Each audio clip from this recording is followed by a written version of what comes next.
Hello, and before you get started on this episode of Zapped to the Past, we would just like to say thank you to the following people: Andy Marsh, Cole Hutchinson, David Hearn, Sven Oser, 2000 DC, Roger McNally, Joshua Dove, Mark Fletcher, Etienne Wettingfield, Niall Bullitt, Alexander Gosling, TJ, Matthias Aberg, Paul Campbell, Phil Sowerby, Craig Marshall, and Joshua Kay. These awesome people have chosen to back our Patreon, and we are hugely appreciative of the support they offer. If you want to join them and get a mention in next month's shout-out, access to our Discord server and any special releases we put out and any other cool stuff, then sign up by the 18th of the month at patreon.com/zappedtothepast for little more than the price of a pint of beer or, I don't know, price of a Snickers. It helps us keep playing the games so you don't have to. Anyway, please enjoy this episode of Zapped to the Past.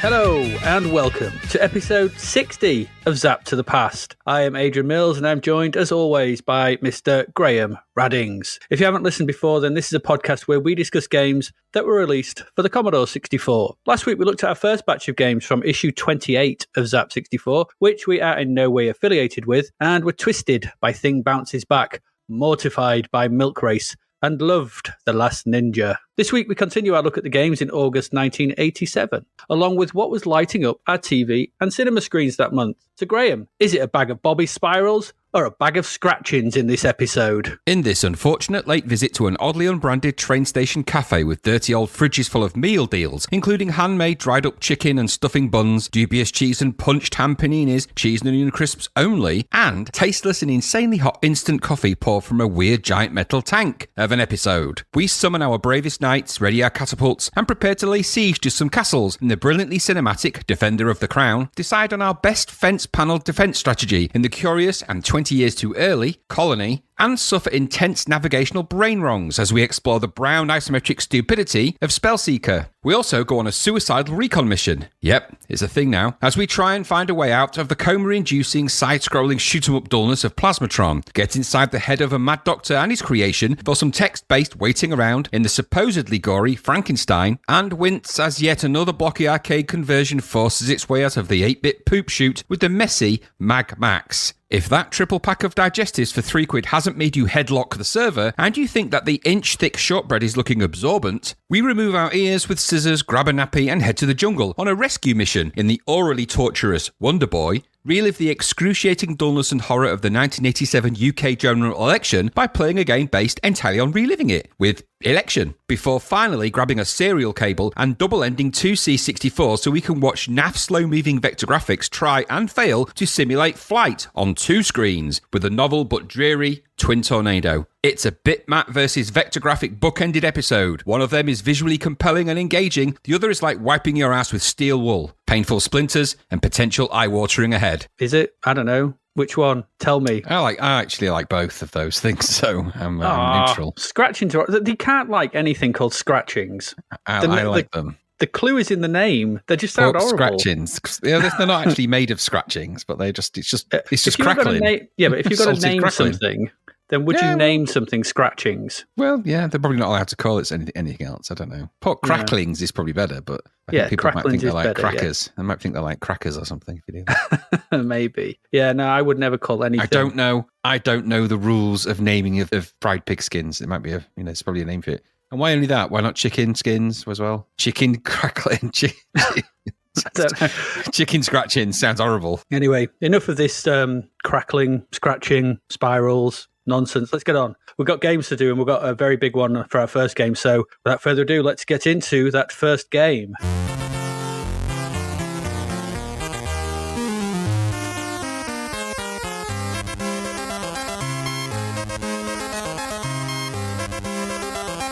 because that first one is Defender of the Crown. Defender of the Crown. It is disc only and with good cause. It's £15 and it got a whopping 94%, even though it's only disc only. So what is Defender of the Crown? Okay, well, strap in because I've written a lot. The year is 1199 and chaos has descended upon the Kingdom of England and Wales, I guess. Just, the whole thing. Not north of the border, though, just England and Wales. So the king has been assassinated, and with no heir to the throne, civil war erupts as the Normans invade from the south and the Saxons to the north try to hold on to the kingdom. In all this upheaval, the crown has also been stolen. Verily, it is a time of much mayhem and turmoil, and somebody doth need step up and restore order to the kingdom and wear the crown atop their brow. So that's it. That's Defender of the Crown. That's the setup. There you go. So anyway, before we get into the game, though, let's take a moment to list the people who worked on this, because this game has an extensive credit sequence.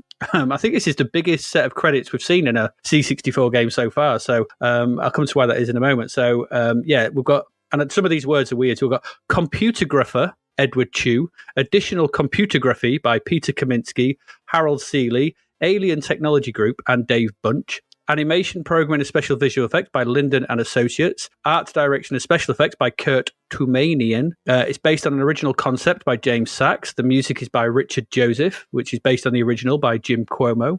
The executive producers are Robert and Phyllis Jacob. It was produced by John Cutter and written and directed by Kellen Beek. And after that, let's not forget the cast of characters, who are, in alphabetical order, Anne of Lancashire, Brian de Bois-Guilbert, Cedric of Rotherwood, Edmund the Grim. I was wondering, in a time of, this, what is this, 13th century, or just about into the 13th century, what you'd have to do to have the cert nickname, the Grim. Not good things. No, it's not, is it? Geoffrey Longsword. Mm-hmm. Catherine of We know where he got his name. Absolutely. It's from those cutscenes, is that very ill-placed... protuberance. Ill-placed silhouette. Catherine of Nottingham, Philip Malvoisin, Reginald Front de Berth. Is that like beef front? I don't know that it's exactly that, but that's a very literal translation. I'm sure it's just he's a beefy guy. Beefy guy. Robin of Locksley, Roger Falconbridge, Rosalind of Bedford, Wilfred of Ivanhoe, and Wulfric the Wild. So there we go. That's a lot of credits. And that's because this is a port from the Amiga of the very first Cinemaware game that was developed by Master Designer Software. So this was a big deal at the time. It was ported to most of the systems at the time, including deporting it to a host of 8-bit systems, and the C64 included, hence why we're playing it. There was also, I think there's a Spectrum port was in the works. I don't know when that was done, but it was never released. But it did come out for the Amstrad, the Atari ST, the Apple II GS, the Mac, Game Boy Advance even, the NES. It came out on DOS. It came out on the CDI. It's been released on iOS, Android, the Atari Jaguar, and there's even a recent port to the Intellivision, which I had a look at. It's kind of crazy. And it was also the second ever game to ship on a CD-ROM. So there you go. This game was a big deal. When it came out on the Amiga, it was a massive deal because it was one of the first games to really demonstrate a massive step up visually from the 8-bit machines that preceded it. In 1986, games didn't look like this unless they were in the arcade. But here was something in your home that was aiming to be like playing a movie. It's kind of weird how that notion of, games being like movies kind of became derided over time, that this whole notion of Cinemaware was trying to make like interactive interactive movies almost, which is kind of crazy. So you'd think that backporting, but something new. So you'd think that backporting one of the most graphically impressive titles on the 16-bit Amiga might not go too well. We've seen some other backports that didn't go quite so well. Surprisingly and welcomely, this works just as well, if not better, than the original version. I'll come to why it may be better in a bit. Anyway, after all that, let's get to the game. At its heart, this is a turn-based strategy game with mini-games of varying complexity between the turns. So this may sound like a weird thing, but think the board game Risk,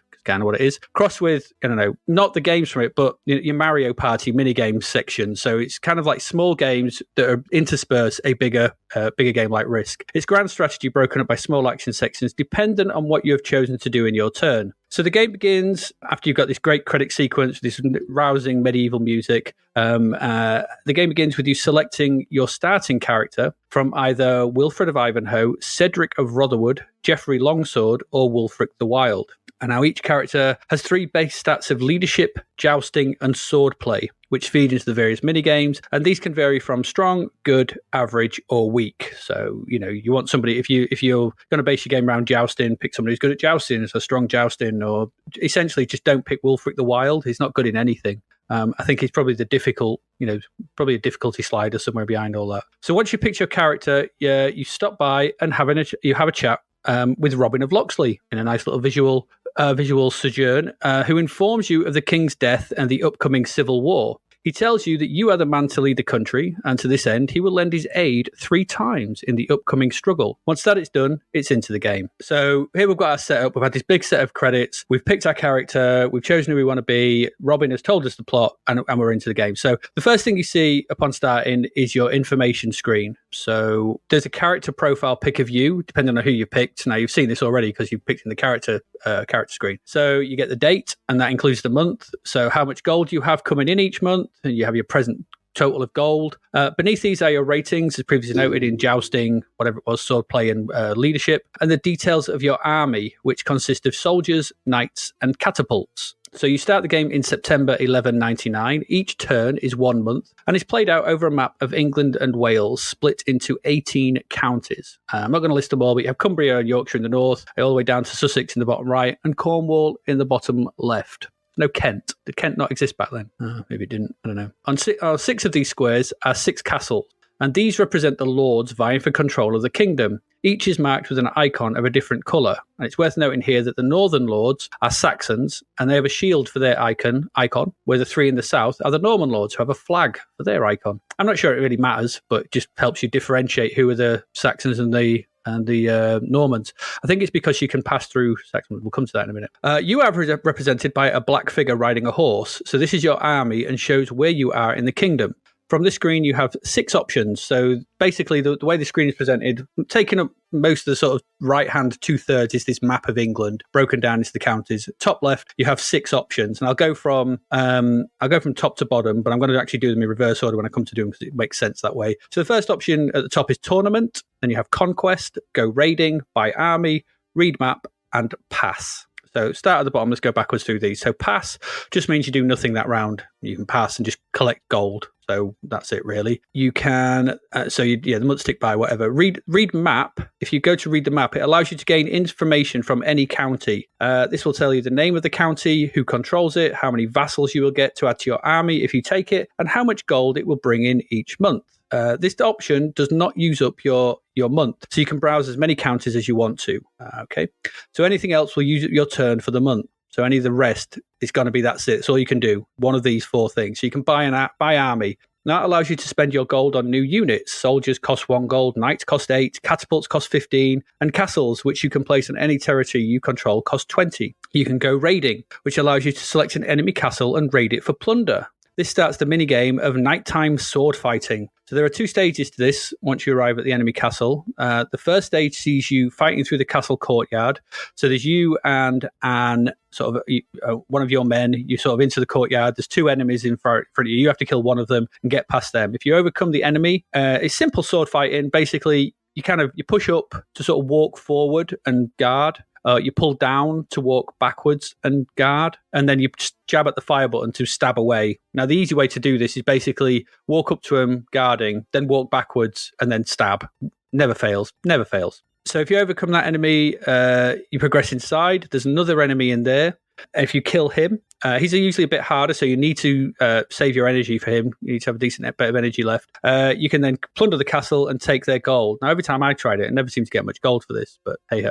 So that's that section, basically. There's 2 rooms. You fight your way through them. You get the gold. Conquest, which is the 4th option, that gives you 3 options. So you can read the map again, so see before. You can move your army, or you can transfer. Now, transfer allows you to transfer any of the soldiers in your castle's garrison that you may have bought, whatever, into your army. But your icon must be on your home castle tile or county in order to do this. So if you're off somewhere else, you cannot transfer men out of your castle, catapults, whatever, into your army because they're elsewhere, obviously. Move army allows you to move through your own control tiles as much as you want. So if you want to get back to your castle and you've got a lane there, you can go through them and get all the way back, and then you can transfer them out.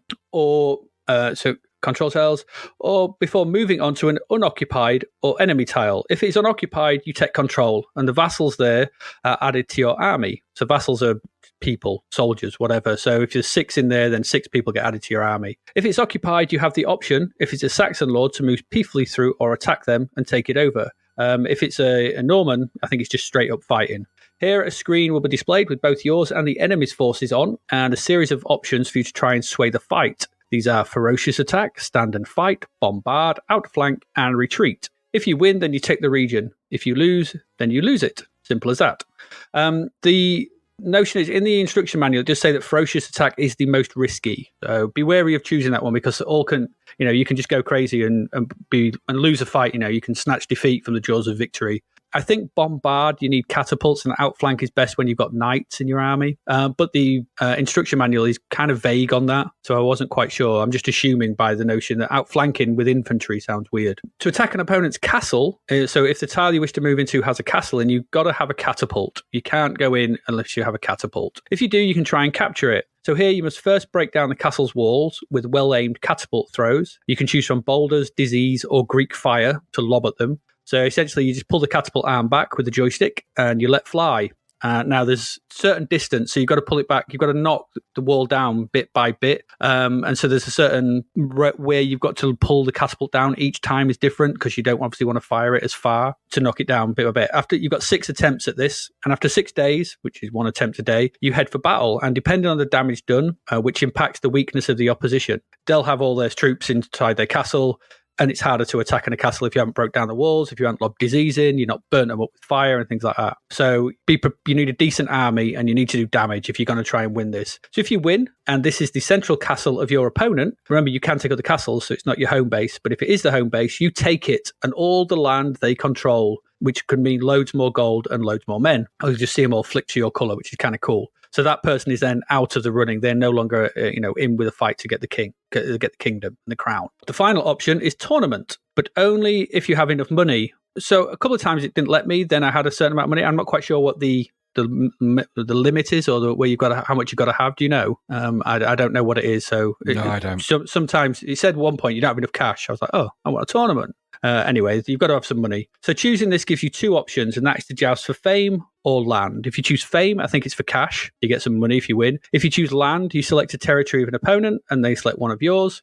And then once that's done, it's onto the tourney. So you get a graphic representation of a load of Herb Alperts trumpeting away. And once they've tooted and you have bidden your welcome to the crowd, you get an aerial view of the event where your horse canters round to the side to begin the joust. Once this is done, we switch to a side-on view, closer-up view, as the horse is closed, and then a first-person view. So here you control the point of your lance as the opponent comes towards you, and you must position the bouncing lance, because it's moving around all over the place, in the center of your opponent's shield and press fire at the last moment, just as they're about to clash. Successfully doing this sees your opponent unseated, unhorsed, and they fly off, and you get, way well done. And if you did that for land, then you've got their piece of land that you better pay upon. If you manage this 3 times, you win the tourney and any land or money for coffers. So you basically then you're renowned throughout the land for winning that tournament. If you fail to unseat your opponent, it might go round several times before one of you gets unseated. But if they unseat you, that's it. Your game tourney over, and you go away with your tail between your legs.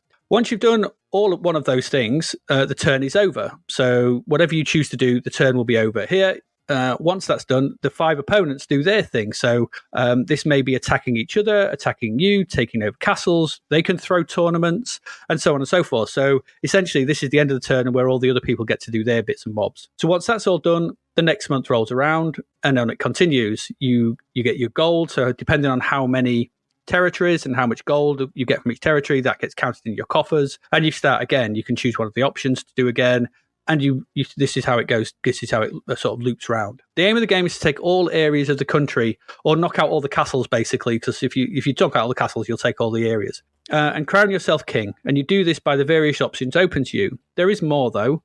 When raiding or taking down a castle, you can call on Robin of Locksley to help. So you can call on Robin's help 3 times through the game. So if you're really kind of stuck and you want to take down a castle, you basically press the fire button on the Sherwood Forest, which is in the middle of the country, and it will say, yeah, okay, I'll help you out, but only 3 times. There are at certain points random events will happen that can be both good or bad. Vikings, for instance, may raid your villages and kill your men, or you may get the chance to go and rescue a lady who has been captured by the Normans. Doing this will lead to marriage, and if you do that, that's very similar to raiding the castle, basically, but at the end of it, you get the infamous cutscene where they meet Eyes and her dress falls and all that kind of stuff, and the inopportune silhouette happens. Doing this will lead to marriage and a strengthening of the union between you and her house, which means loads more land and gold for you, because essentially you take over all the territories where she was from. And of course, there's true love, because that's the real reason, not the land. It's got huge tracts of land.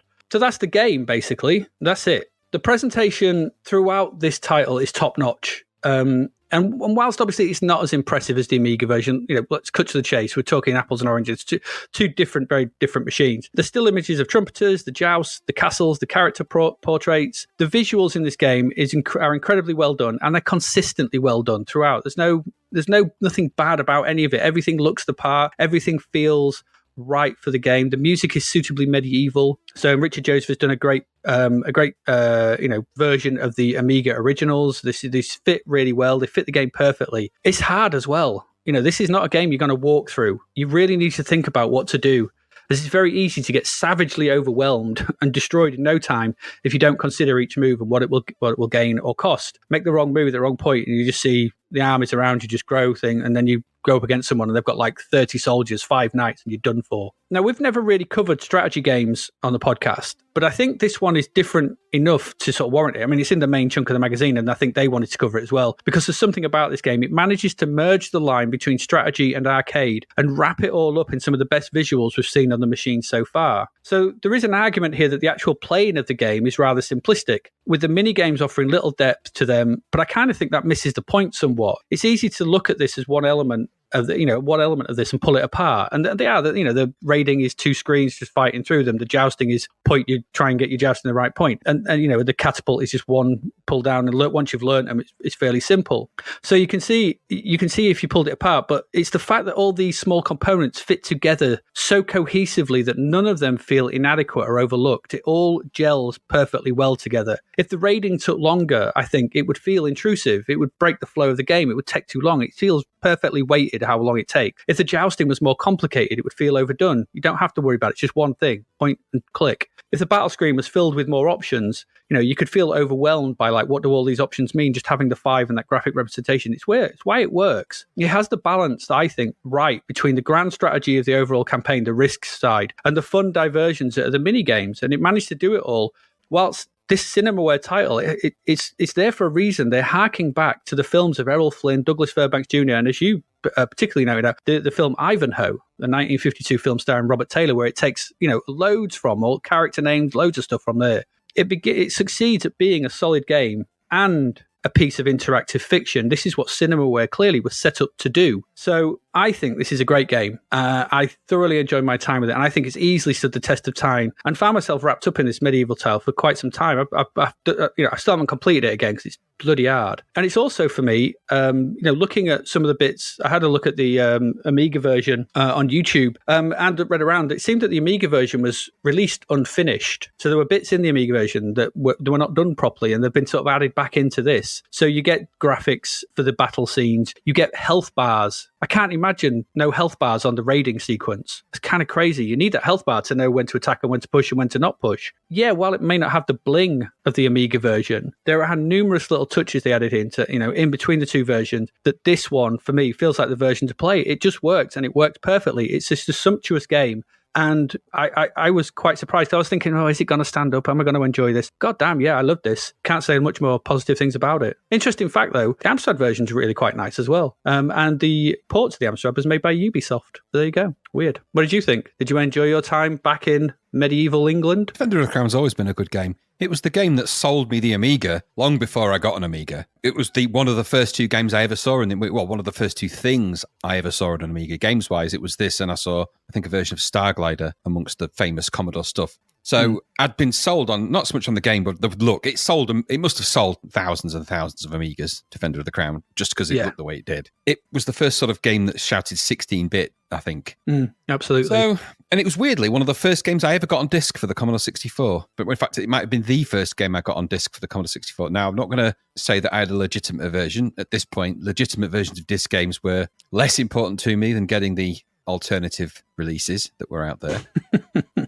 So I actually had the Eaglesoft, the original Eaglesoft cracked version. So an Eaglesoft must have been like a thorn in the side for Epics and a number of other companies. Anyway, the game. It's a great game. Always was, always will be. Really great thematic. It looks amazing on the C64. I mean, it was always good. And this is the guy that drew the graphics for that weird UFO game that we played many episodes ago. Yeah. So do you know the one with the city in the background? I can't remember what it's called. The one we hated it, but the graphics are amazing. Sorcerer Attack. Yeah. So the guy can draw in pixel paint, and these are amazing pixel painted drawings all the way through this. There aren't any that aren't good. It's a very high standard. The idea of cinemaware is really good, and they kind of pull it off on him. And they come up with some really great games on the C64. We're going to be playing more of them, obviously, as time goes on. With this Rocket Ranger, I think another one. Yeah. So Sinbad. The idea of having it as an interactive movie and that's kind of why the sort of scenes and the things work the way they do, because it's like a movie and it lacks perhaps a little bit of the narrative flow of the movie, but it is still there in the background. So you've got the story and the narrative, you've got the look and feel. The fact that these scenes are, some of them animated, some of those graphics aren't, it's neither here nor there.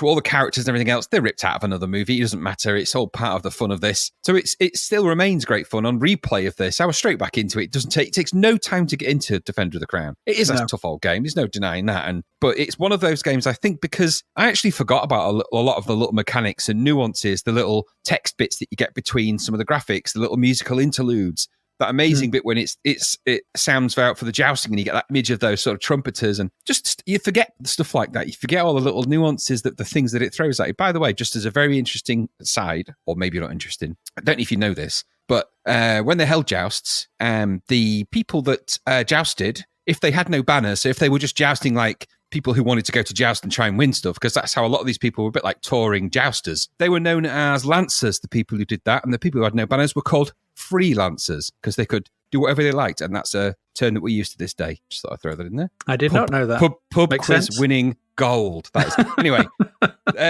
so I forgot about the... Only if that question comes up. Don't put it for every answer. Ever does. I like the mini games and the occurrences. It all feels very cinematic. The way it plays out, the various scenes are really good. It's crammed with stuff, this game.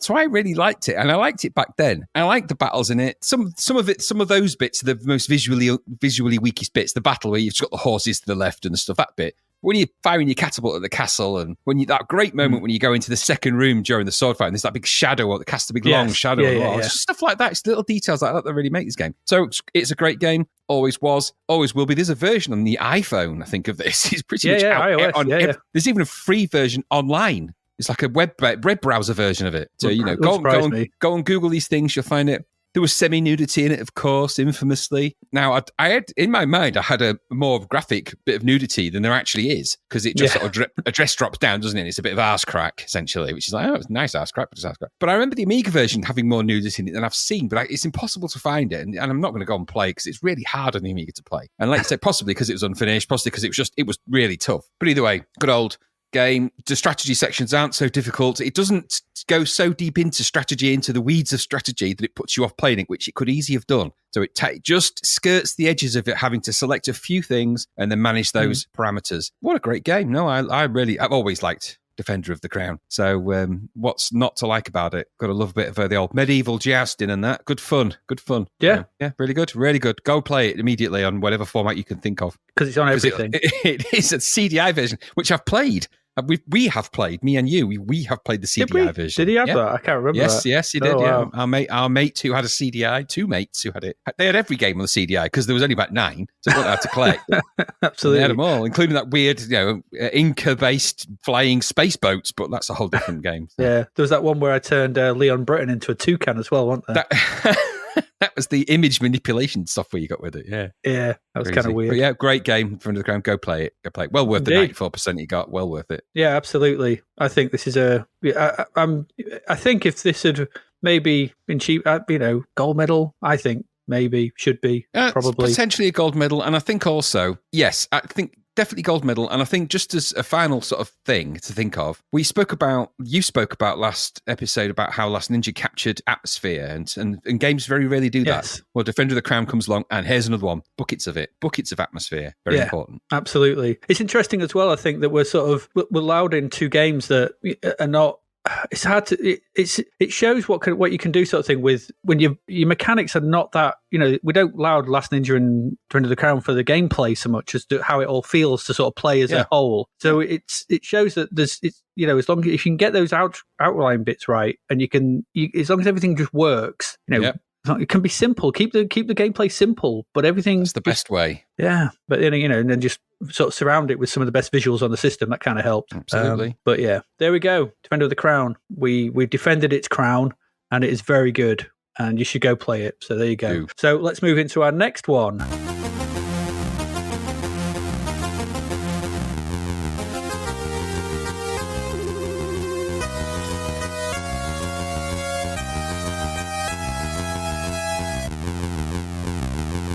And Graham, you can tell us all about what it's like to thrive in a budget colony. From the makers of Milk Race. Yes. And that's that. Moving on. So this is Colony from the makers of Milk Race. So $1.99 budget game. I don't know. Is it Mastertronic? I think it's Mastertronic. I think so. Who cares? Anyway, an overcrowded Earth has seen governments explore interplanetary colonization for resources. On such an exoplanet where they are mining for iron ore, the secondary function is to grow and harvest food, maintain supplies, and fix the goddamn fencing. Because fencing, as we all know, in the future is very important. We've discussed this many times. Fences on the moon, space fences. This is no different. Laser fences. For Christ's sake, if you're going to go to exoplanet-based colonization, take some fence panels because you're going to need them. I'm telling you, you're going to need them. Anyway, you do need them here because, ironically, and in such an ironic twist, the indigenous beetles, ants, and creatures will eat anything, especially fence panels. Well annoying, that is. Yeah. And all your crops and all your food. And if they do that, well, that's just rotten, isn't it? So because they eat pretty much anything, you've got to sort of try and keep everything going. So you've got to kind of repair the fences and keep the crops going and fix the solar panels because you need the energy, obviously, to power everything. So you're in a difficult odd position, really. So you are a droid and you've got the job of keeping all of those items under control. Your job is to see to 3 tasks: repair things, order things, and grow things. And as the droid, you have 2 modes. You can run around and shoot, or you can pick up things and repair. There's 3 types of fence panels in this, which just seems a strange thing to say. I feel like I'm in Wilkes. So you got, what kind of fence panels do you have in Wilco's? What kind of fence panels you got in Wilco's? What's it called? The other one? A hardware store. An nondescript hardware store. Yeah. Well, we've got 3 types, mate. Wire, wood, and barbed. What is it you're actually trying to keep out? Well, space beetles, actually. You want the barbed. Well, you want the barbed one then. Do you need solar panels? So they can be picked up from 3 different buildings, and these buildings are your resource places. So up to 4 things can be carried at any time. And those resources are resupplied by a ship that periodically lands and leaves more supplies. You have to order those supplies and then trigger the landing beacon. And then you periodically get shipped more supplies to your supply drop-off point. You go and pick those supplies up, take them to your warehouses for storage. Then you pull them out and you go and repair the fences, all the while trying to keep the crops going. And so that's kind of what this game is. It's those things. It's those things just continuously until, something goes badly wrong. So obviously you've got to move the new ones back to the buildings. And then obviously you've also got a colony generator that's a bit faulty, and that can neither overheat or cut out depending on what's happening. So if you've got too many solar panels out, the power is going to start to cut out. Likewise, if it can go the other way and it can start to overheat and cut out that way. So you've got to sort of manage the energy levels of things as well. It's all a resource management thing, really. So there's lots of resource planning, resource management. There's a few buildings at your disposal which contain things like seeds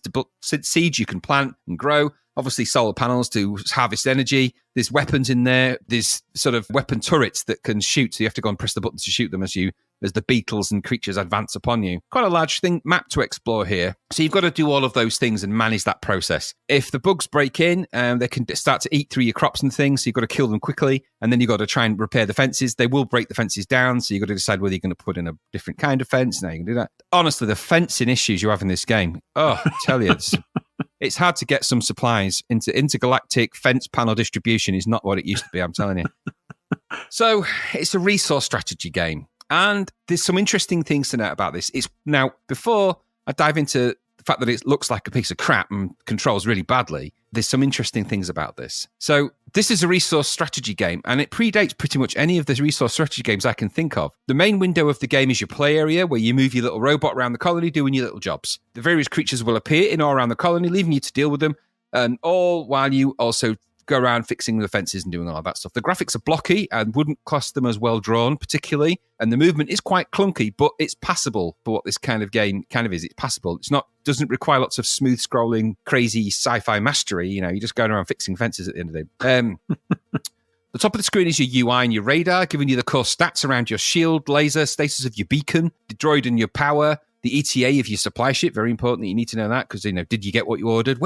I ordered barbed wire panels. Oh, no, you guys are going to be the death of me. The score and obviously the current mode of operation, so whether you're in repair mode or whether you're in shooty mode. So as blocky as it all is, it's all kind of in this kind of game. Now, Zapped gave this 22%, with the reviewers citing the boredom of the game and not really seeing the point of it all. And I get that, I do, because it is quite a dull thing. However, it's an early resource management game, strategy, and though it's basic, there's the germ of an idea that would later flourish into things like Farmville, amongst many, many others. Add to this, creating new build. Add to this, if you added to this and you added the ability to create new buildings or upgrade trees, and you're heading into more modern mobile and social media gaming straight away. And in fact, give this a military twist and some enemy AI, and you're in Command and Conquer territory. Even a swift change of theme and tone for this game, it could have been Starship Troopers, the game. Yeah. So, it's just, as much as this, it sounds daft, because it is just a little robot trundling about, you know, fixing fence panels and growing seeds and stuff like that. It's all very, you know, it's all very simple. And the look and the feel isn't there for it at all. I think this is a game way, way before its time. So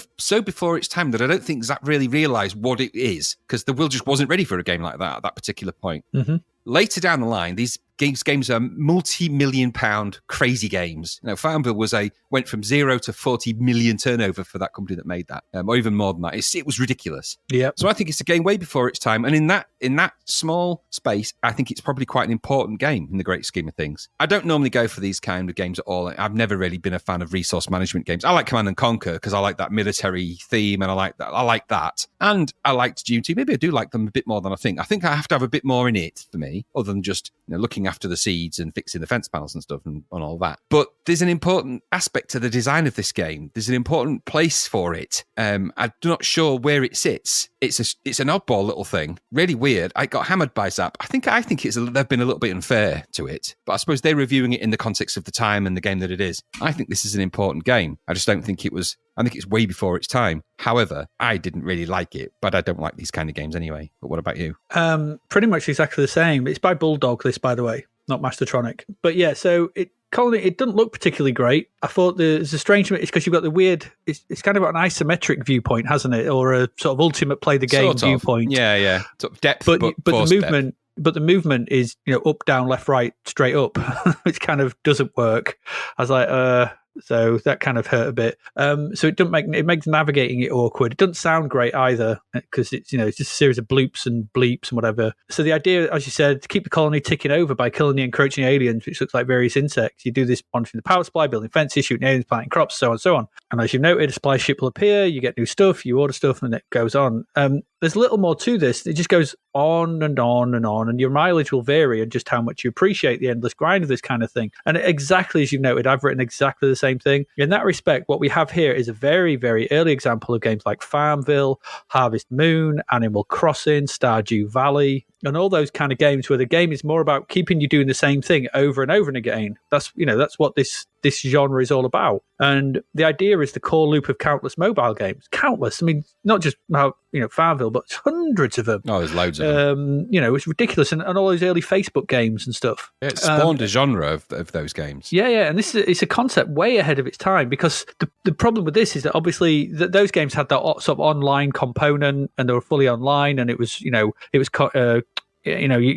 currency, didn't they? They had currency, but it was you would never lose your save, sort of thing. So it just went on and on and on. So you could come back and go, come and go to it, sort of thing. So it was that kind of concept. This doesn't have that, because it's just you play it. There's no save, so you just have to start again at the beginning and you turn it off. And in that respect, this is really, it goes against the trend. It books the trend of games in 1987, because games in 1987, even, maybe Elite, I suppose, some games, few games didn't have it, but, most of them had a fixed outcome. It was get here, do this. This is the point. You've got a fixed win state. This doesn't have that. It's just an ongoing thing, just like all those other games. It's not particularly enjoyable, though, which is a problem, because, there's nothing really here, because of that lack of constant progress or sense of progress. It doesn't have that. So because there's none of that, it just needed something just to feel like you were making headway towards something, even if I don't know what that would be.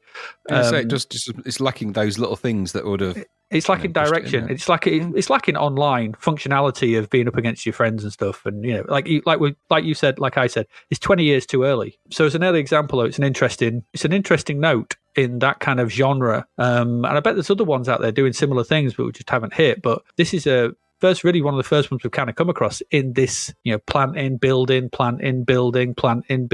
Yeah, weird. Fixing fences. But just that kind of, upkeep of a farm or whatever it is. It's a weird game, not one I'd ever even heard of. And when I looked at the screenshot and when I looked at it and I started playing, I was like, oh. But when I started to play it and I realized what it was, I was like, it's not particularly great, but interesting in a contextually historical viewpoint, I think. Yes. Exactly. So it's a little historical anomaly. Yeah, absolutely. It was the other one we looked at the other week, which, like the RTS game, that Nether Earth. And New York as well, another one, Nether Earth, New York. These have all been, Yeah. the early versions of something much bigger later.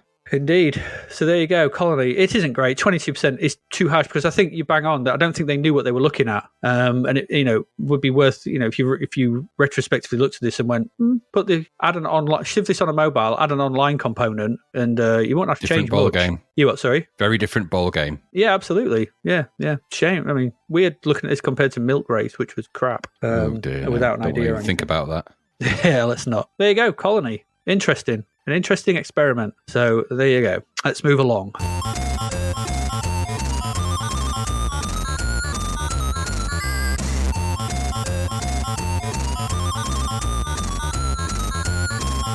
Into our next one, we've got two more games in this section. The next one up is Spellseeker. This was £2.99, and this is a game by DJ Baker. Okay, that's according to the tape case. Yeah, that's my nighttime name. DJ Spellseeker would have been better. So it seems to be his only game. I couldn't find out that he'd done anything else. Maybe, I don't know. Maybe we should be thankful for that, because this is a bewildering trip through a dungeon that harks back to wizardry and its brown overtones. This game is brown. Oh, so brown. It's so brown. It's another Yorkshire pudding of a game. So what's this then? You can tell by the title, Spellseeker. We're in typical fare. So this is simple Dungeons and Dragons type fare. So this is according to the box. This is what it says on the back of the box. It says the evil sorcerer Ashlar must be found and killed. He is well protected, so skill and cunning will be needed to find your way through the magic maze. That's it. That's all you get. That's your story. Classic. So it's a classic budget, nothing on the back of the box. That's it. That's it. No inclination as to what exactly Ashlar did to raise your ire, just that he's evil and must be dealt with. So there we go. Anyway, what we are greeted then after there's a very bland title screen, is a brown isometric viewpoint a la wizardry. More 45 degrees. Wizardry is slightly off angle. This is more 45 degrees, but it looks very similar to Wizardry in sort of tile-based brown isometricness. But it's got the guy who looks like a 3D version of the guy from Chameleon, I thought. Yeah, he did a bit, yeah. So this is strange as well, because the controls are tank controls. So left and right rotate you, and forward and back move you in the direction you are facing. So forward moves you forward. If you're facing to the left, it moves you to the left, whatever. It's not directional, it's tank controls. You have various spells at your disposal, such as Blast, Fireball, Shield, Destroy, and Escape. And these are selected from a cycling list on the right-hand side of the screen by pressing the F keys to scroll through them. You can also drink from wells that are situated in the maze to restore health or magic points, which each go up to a total of 99 points. So these are in the UI, which is on the screen, around the brownness. It's very brown. There's far too brown. All this is on the right-hand side of the screen. There are also monsters that roam the maze, and these can be killed by your various spells, and some are harder than others, as you'd expect, and so on and so forth. There are objects to collect as well to aid you in your quest, and these are the key, which allows for the unlocking of doors. A lot of thought went into these. The cross, which doubles the effect of spells. The compass, which displays north and south, but not east and west. That's a crap compass. Stupid. That's a cracker compass. That is Christmas cracker compass. That really is. Oh, look at this. It's got. Well, I don't know. It's not even working. If you look, you'll pick up the really thin, flimsy red fish that you can put on the palm of your hand that'll tell your fortune. Absolutely, and the really painful moustache that you have to grip on the middle of your nose. Yeah, the pincer really moustache. Yeah, it's like, this really hurts, but it's not even funny. The spell book, which grants you the shield spell, the chalice, which allows the fireball spell, the ring, which allows the casting of the destroy spell. My ring knows plenty about casting destroy spells, and the crown, which you get from the evil Ashlar, and this allows you to cast the escape spell and get out this magic maze and complete the game. It's very brown and the sound is dull, but the main issue with this game is the stupid way you navigate the dungeon. This is so stupid. This is an isometric game, and so let's say top right is north. Okay, and bottom left is south. If you if you exit the room you're in to the top left, i.e. going west, the next room still spawns you in the bottom left. So now west is top right and east is bottom left. If you go back through the way you came, east is now top right and west is now bottom left. What? Who thought this is beyond reason? I don't get it. And you soon find yourself hopelessly lost, not knowing, especially as you've only got 2 points on your compass, not knowing which way to go or which way is north. It's like, stop spawning me in the bottom. When I first started playing it, I thought something was wrong. I thought I went off top left, but now I'm facing top right. Okay, I'll go top right. Oh, I'm facing top right again. Oh, there's a way to the right. I'll go to the bottom right. I'm facing top right. What is going on? Then I went backwards, bottom left, and I'm facing top right. Oh my God. The fact you have to find the compass to get this information, which I couldn't find it, is such a huge oversight that puts you off playing the game. It breaks your head. I've never known anything like it. The main issue is that it's not enough pull in the moment to moment, because it's really boring to play as well, which ain't great, to encourage you to overcome the issues that manifest from navigating the game. Now, we spoke about this when we did Alien, when I said it needs a map, or it needs a compass pointer or something. So then similarly, you could do this if you just have a way. Remember, Spin Dizzy did this in a sense, but Spin Dizzy always had a way saying this is the way. You could turn it obviously the way you wanted, but it always had a point and arrow saying this is north. You know which way you're going, so it can be done. We've seen it, Spin Dizzy, but this game. Nah, just make it harder. Just always start. I can only presume that that's all he could do. He couldn't draw coming from the wrong angle. So I don't know. I don't understand this notion. I get the feeling it would be harder to do it this way because you've got to redraw the room from the different angle. Don't bear thinking about. It feels harder. All told, anyway, this could have been a competent, if a little dull, dungeon crawler, kind of a 3D Master of Magic, if it had worked. But the stupid decision to start you at the bottom left every time becomes off-putting very quickly. And thus the power button is fairly rapidly pushed into the off position too. And that's how I found this game. I just turned it off because it was hurting my head trying to navigate the space. And it was very brown. What about you? This game broke my brain. It broke my brain in many ways. I actually felt sympathy all of a sudden for anyone that knew DJ Baker or lived with him, because his house must have been a nightmare. All of his doors would have been all over the place. You walk into his lounge, and then when you walked out, you'd be like, how am I here? How does this even work? All of his hamsters in his house, if you get hamsters, the hamster mazes they're just confused and starving to death in little corners going, I can't get out. There's like no way out. It's like that bit in The Mouth of Madness. He won't let me leave. It is. It's a living Twilight Zone, this. So, I mean, aside from its stupidity, it's sluggish and dull and utterly stupid. In fact, the most stupid map ever devised. No matter what direction you enter a room, you always appear at the bottom left. Just no, and that is in of itself is stupid. This game is really brown, really, really brown. It's really confusing brown. Yeah. You know, I don't like walking out of a room and then appearing in the wrong place. It made no sense. So it's just it's the worst kind of stupidity. It's isometric stupidity. There's they know no like shame. That. Graphics were crap. Brown floor tiles with yellow grout. I'm sensing DJ Baker's house is not only confusing but badly decorated. Grey walls with yellow cement. I'm like, just who built these ancient places, these castles in this way? It's just weird, and I don't know where you get yellow cement in that era. I didn't understand what that thing was in the bottom left-hand corner. Was it a human? Was it you? Was it a monkey? What the hell was that thing? I don't know. Honestly, I think it might be an Ashlar. I don't know what it's supposed to be. I don't know. It's this brown splat in the corner. It's like you needed something to put in that bit of the screen. I think it honestly looked like someone had taken a picture of it's like a top-down version of a picture of a really awful dump in a toilet, and then and it hadn't flushed. So this game hadn't flushed, had it? This was utterly shit. And I mean, I suppose at $2.99, if you've got a dedication to stupid isometric crap, and you really like being confused, and you feel that you might be the person that can map this challenging and derivative pile of garbage, then go fill your boots with it. I thought it was awful, and the bloody music was just a shitty turd on top of that cake. So, no, awful, crap, horrible. Yeah. No, I don't know how they got Shitseeker. 47%. No, that baffled me a little bit, actually, because their review was pretty much the same. This is god-awful and it's uncontrollable. You'll go a long way. 47%. I don't get it. It's the Kit Kat of games. Because it's all brown with yellow insides. It actually is. Never, just as an aside, just don't ever use brown floor tiles with yellow grout. No one ever liked it. It's never a good thing. There was a period in the time when I think probably in the mid 80s when bathrooms started to get those kind of tan brown tiles started to appear in kitchens. We had a kitchen. One of our first fitted kitchens had these weird plastic sort of cream and dark brown units, like a living nightmare. No. Painful reminders of a kitchen I'd never want to revisit. No. Yeah, there we go. Spellseeker, get lost. Spell shitter. And it's easy to get lost. Just go to your right, go to your left. Where am I? I don't know, and you're never going to find your way back, so bye. No, maybe that's why it's a magic maze. It's just ridiculous. When I figured out what was going on, I did actually attempt to keep it in my head which way I was going, and about 3 rooms in, I was lost. You can't. That's why it broke my brain. I was 3 rooms in. I went back it went into one room, which was like a corridor. I went back into the room I was previously in. I was like, hang on a minute, is this the same room? Is this the same room I was in? But it doesn't make any sense. It just horrible. Stupid idea. Stupidly done. Isometric brown. It's the sexiest of browns. It's the brown I put on when I'm trying to entertain the ladies. My asymmetric brown coat.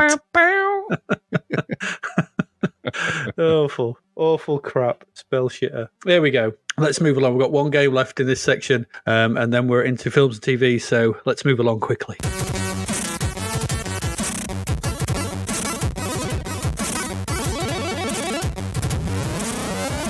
And Graham, you have a full price title, the strangely titled Plasmatron. Yes. My first painful cries when this loaded was, that version of Mars Bringer of War is so high pitched. Why? Why is it? That's a song that's not known for its pitch. It's known for its deep. Yes, it's not beep beep beep. It was the bloody mice off Bagpuss. We will fix it. We will. Let's all sing Mars Bringer of War. Eve. Horrible. Anyway. This is from the Zen Room. That's the people that made Arctic Fox, believe it or not. I know. Published by CRL. And here we go with Plasmatron. So it's a side-scrolling shoot-'em-up. You play Captain Ford, commander of the Plasmatron. In a Woody Allen film. I think it is. Sent on a suicidal recon mission. Yeah, that's right. Suicidal recon mission. I noted that. That's stupid. Yeah. It's honestly, as a follow-on from a confusing isometric brown maze, sending somebody on a suicidal recon. So you're going to die on this mission, but make sure you send back information. Okay. You got to go to a place called Lawton 2. Lawton. I'm guessing Charles Lawton 2. Anyway. The bells. Charles Lawton the 2. bells. The bells. Which is supposed to be deserted. Turns out it was a complete ruse and it's chock full of aliens. And so when you go in the game, you actually start from your entry point, the beginning, and you've got to get to your exit point by shooting your way through anything that tries to stop you. In the dual tradition of these kinds of things, there is a left to right, parallax, scrolling landscape, enemy waves, a weird inertia-like control of your Plasmatron craft. Now, I'm not a spaceship designer of any description, but I'm just thinking that if you're going to make a spaceship that's going to be navigating sort of nuances of a planetary surface, you'd probably want it more controllable than this stupid thing. Because the controls on it make it more annoying because it kind of feels like it's the inertia kind of bounces you around in a weird way. Anyway, the goal here is to survive or get scores, essentially. So it's a bit of an old style shooter in that respect. This should have been $1.99, maybe $2.99 at a push. This game, there is no way this should be full price. No way in hell or high water at all. Graphics are blocky, but they're not terrible. And it is pretty quick. And I suppose it's reasonably well put together. It kind of bolts together. It plays. It functions. It is what it is. It's not doing anything new or exciting. In fact, it's probably just doing something really boring, quite nipply. It shouldn't be full price. It's a budget game all day long, this. Whoever did the music, which I can only assume is for dogs, needs publicly flogging, in my estimation. Other than that, this is an average game with nothing new to offer. It reviewed at 55%. It's very dull. Seen it all done before. Seen it all done better. Very boring. Very boring indeed. I didn't enjoy my trip to Lawton 2, and I don't think I lasted that long in it either. Not because it wasn't easy, because you could just more or less fly your way through. The patterns of aliens are pretty easy to navigate in this. But eventually you just got bored of it. It was just endless boring stuff, and I'd rather play Nemesis, so no thanks. If I'm going to buy a full price side-scrolling shooter, I ain't buying this rubbish. So no, Nemesis or just move on. What about you? Yeah, full-price horizontal scroller that is this bland and annoying and has inertia-based controls is not something anyone needs in their life, either now or then. The visuals are okay, as you said. The sound is an annoying whine. Oh, that music. It gets higher and higher pitched to the point when it was like, I didn't think the twitch. I didn't think the SID could go that high. It can't. It was. They found a way. They found something, all right. I think they're squeezing it underneath. Well, I found as I was playing it, I could hear this kerfuffle outside, and all the dogs in the neighbourhood just started attacking each other. It wouldn't surprise me, all for trying to get hold of the Plasmatron. That takeoff sequence. No, the takeoffs don't have takeoff sequences that go on forever. I forgot about that. We said this before because it takes ages to. Yeah. I'm like, just come on with it then. Away we go. And then, you get into it and then you start to control it and those inertia-based controls. Just no. Shmups are built on tight controls and inertia ruins that immediately. It's just floating about, not stopping when you let go of the joystick. There's no place in the shooter. I had some students a few years back who had given, what had they given to do? Nemesis. It was Nemesis. To remake Nemesis. They introduced an inertia-based control system to it. I slapped them. Good. Don't do that. Takedown.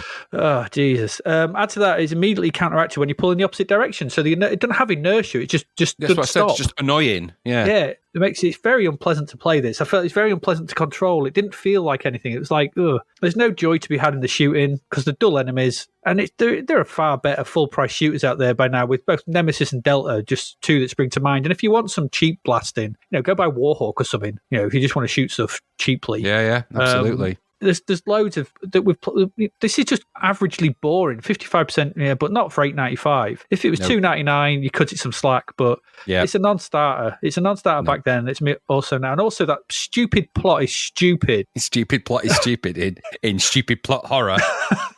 I mean, and also as well, did you look at the covers I put up? The same people did the same cover twice. It's the same because they did Thundercross later on, and it's the same thing. Spaceship flying at the bottom left of the image. Suicide Reconnaissance is a good name for an industrial techno band or a album of theirs, to be fair, in the canon of, when we did the Bobby Bearing stuff as well. This could be another album from that group. So, so it could be, but other than that, no. Yeah. Suicide Reconnaissance, I like that. Because it's just, what's it say on the back? Pilot, Captain Ford, status, expendable. Craft Plasmatron, mission reconnaissance. Why Lawton 2? I don't know. Lawton 2. Purpose alien identification environment, deserted Empire colony. It wasn't deserted, you treacherous scum. Well, no, because they know there's aliens there and it's a suicide mission. Yep. Special considerations are planet fractured, aliens hostile, but it's deserted. Deserted base exit point. That makes no sense. Yeah. And then there's this bit of crap underneath it saying he scratched the file. Ford didn't stand a chance. He smiled at the pilot. Good luck. Ford saluted. Thank you, sir. I couldn't figure out in that little playlet that they put in there. Who was talking to who? Who are they talking to? Is he talking to himself? Who smiled at the pilot? He smiled at the pilot. You're the pilot. Good luck. Who's scratching the file? I don't know. Maybe it's thank you, sir. Maybe it's part of the puzzle. Don't know. I don't think they thought it through. You'd think it'd be written from Captain Ford's point of view, seeing as that's who you play. Well, that would be the easiest thing to do, wouldn't it? But it references him in the Ford. But he's referenced in the third and first person in one sentence. That's good going. Absolutely. And me in the second person is going, "What the hell is going on here? Who is this person? And who's talking to himself?" Don't think about it too much. After this and Spellseeker, your brain really starts to ache. It really does. Christ. I know.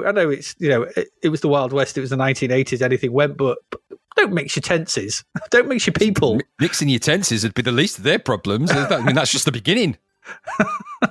And don't do that version of Mars Bringer of War. It doesn't fit the game either. No, it doesn't. It's nothing to do with it. No, you're on a reconnaissance mission. Yeah, a deathly reconnaissance mission. Yeah, suicidal. One might say. One. Yeah. Oh, stupid! Bloody stupid! Yep. Right, there we go. That's our game for the first part. I do love a good stupid plot. They try and crawling in somehow. Plasmatron, Spellseeker Colony, and Defender of the Crown. That's our first lot. So we're going to take a break now. Listen to this, and then we'll be back where we will talk about film and TV for August 1987. So please stay with us.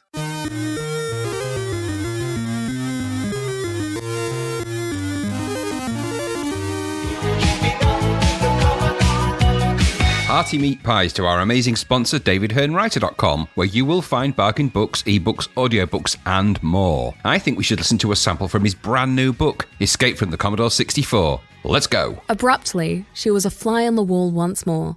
The warlord knew she was here, the baleful, melodramatic music telling her as much. A guard ran in to meet him. He outstretched his arm and pointed. The guard bowed and left at once, no doubt to try to stop her.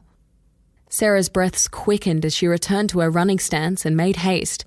She continued running, wishing she was this fluid in real life. Somehow, she could see the guard running towards her even before he came into her direct field of vision. This helped Sarah prepare, giving her ample notice to switch back to the fighting stance. Another fight ensued. This guy was superior to the last, but Sarah found a patient approach did the trick. This time, she kicked him to his virtual demise. Very cool indeed. Escape from the Commodore 64 audiobook is out right now. To find out more, visit DavidHearnWriter.com.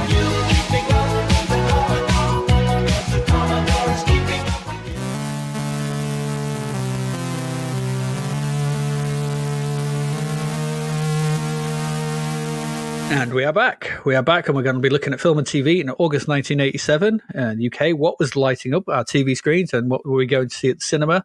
Many things were going on, not least of which on the 17th of August, Thames and London Weekend Television began 24-hour broadcasting, and Anglia also began its 24-hour broadcasting transmissions at around the same time. We don't have a figure. It's around the same time. Some point it happened. Now, we're in the depths of 24-hour TV now, with names like... and these were genuine. These are all genuine. Into the Night. This was their batch of programs at this time. So Thames brought you Into the Night with Thames.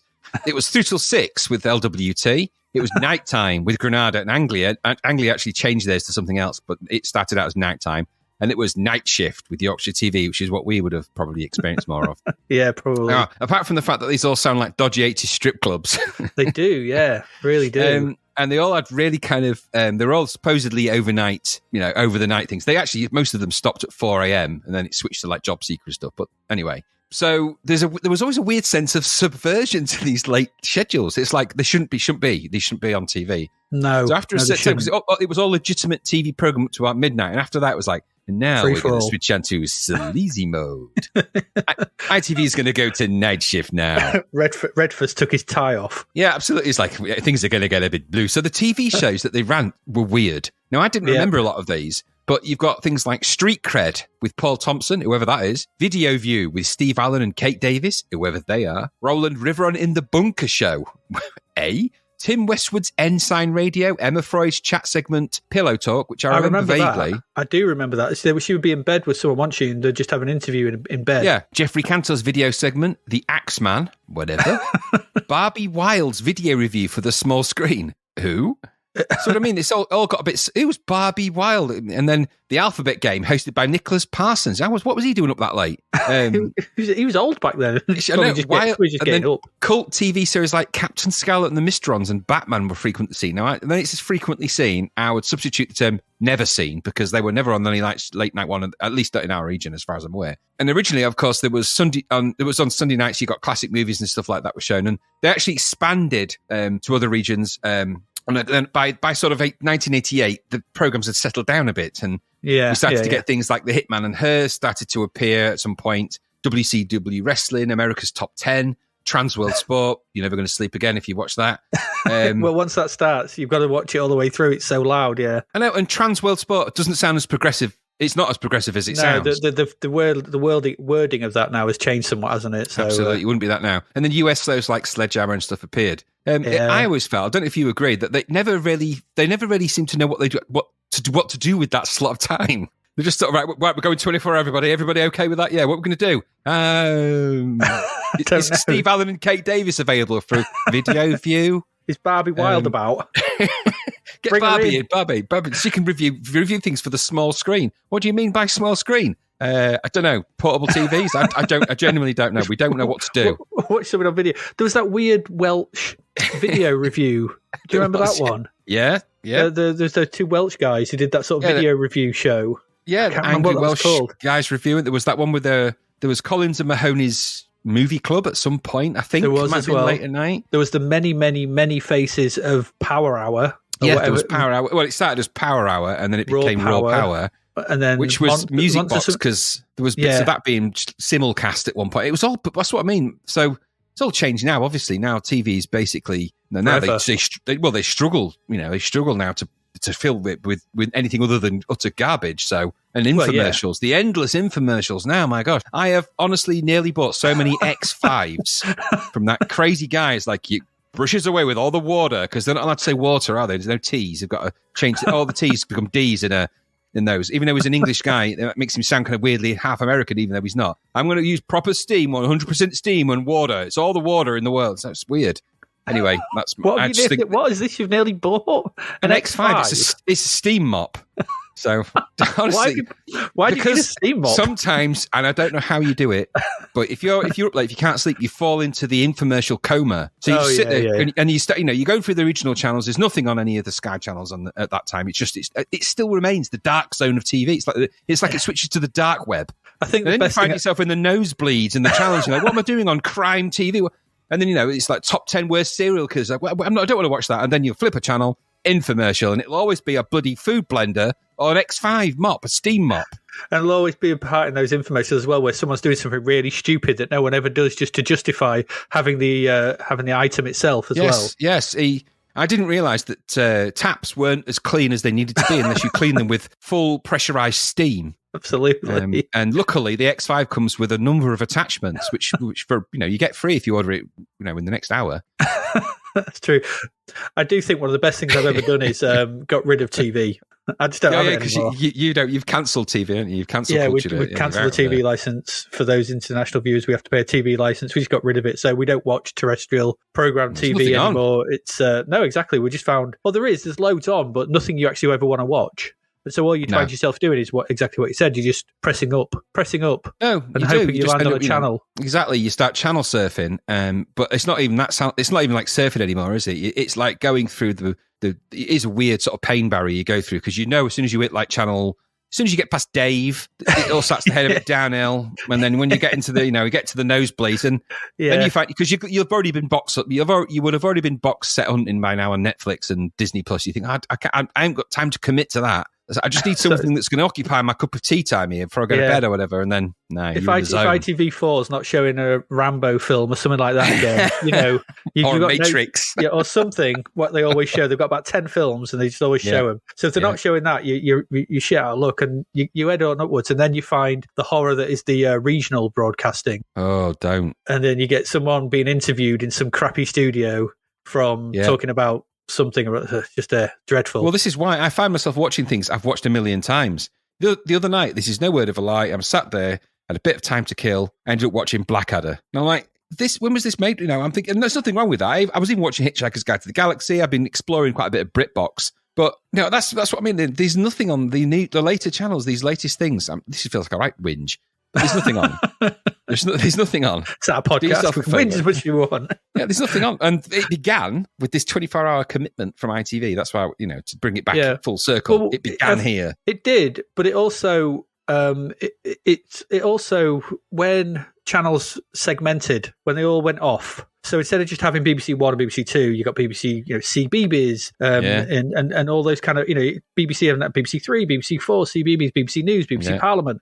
All those channels, all those programs used to be on one channel, so it felt relatively full. Now you've got 7 just BBC channels to fill up. Then you've got all the ITVs. It used to be ITV, and then 2, 3, 4. Then you've got all the other plethora of channels, and so once your news went out, the worst thing to watch on a 24-hour cycle is news. Don't ever watch News 24 for longer than half an hour. No, I don't. I tend to fall onto something I've seen a million times before, because there's certain programs that are fail safes. You got your Friends is a fail safe show. You know, it's neither harmful or harmless. It's nothing. It's just easy brain food. Yes. You sit there. I've seen it a million times. I know probably certain things are going to make me laugh. Fine. Or like Blackadder and some of the old British comedies. I'm not going to sit and invest my time into some of these latest cop dramas that are on the BBC, like that Line of Duty or whatever it's called. They look far too intense and really boring. Just lots of people staring at each other in glass encased offices. I did quite enjoy Vigil. I think it was one of the last things I watched on terrestrial telly. But they were staring at each other in a submarine. So I've been watching that one intense. you recommended, and I'd rather watch that. I'd rather watch From. From. Watch that, or Repeats of Lost, or anything when TV had a little bit of purpose. Yeah. Nowadays, and it is down to thankfully, there's places like Netflix and some of these subscription services are keeping that idea alive, because if it was down to our current terrestrial offering, I cannot watch Danny Dyer on the wall. I can't. Can't do it. Can't physically do it. My eyes just close.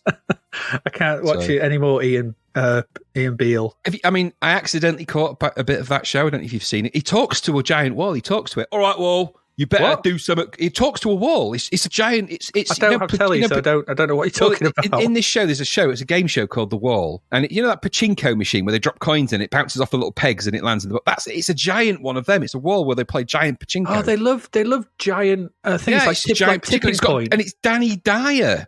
Who's the compere of this show. So he comes in and goes, all right, I'm Danny Dyer, this is the wall. Don't you be dropping no coins in my wall. And then it comes in, it's like, come on, wall, do it proper. It's really weird. I'm like, what is going on? What happened? What happened here? So, Danny Dyer happened. He walked in and went, I've got an idea for a game. Yeah, I shout at a wall. He's brilliant in what he does, I guess. I'm not something I'm going to partake of, but it's just mad that's where TV's gone, giant stuff. Like that wheel show, you wouldn't have seen that either. Michael McIntyre straps celebrities to a giant wheel and spins them round.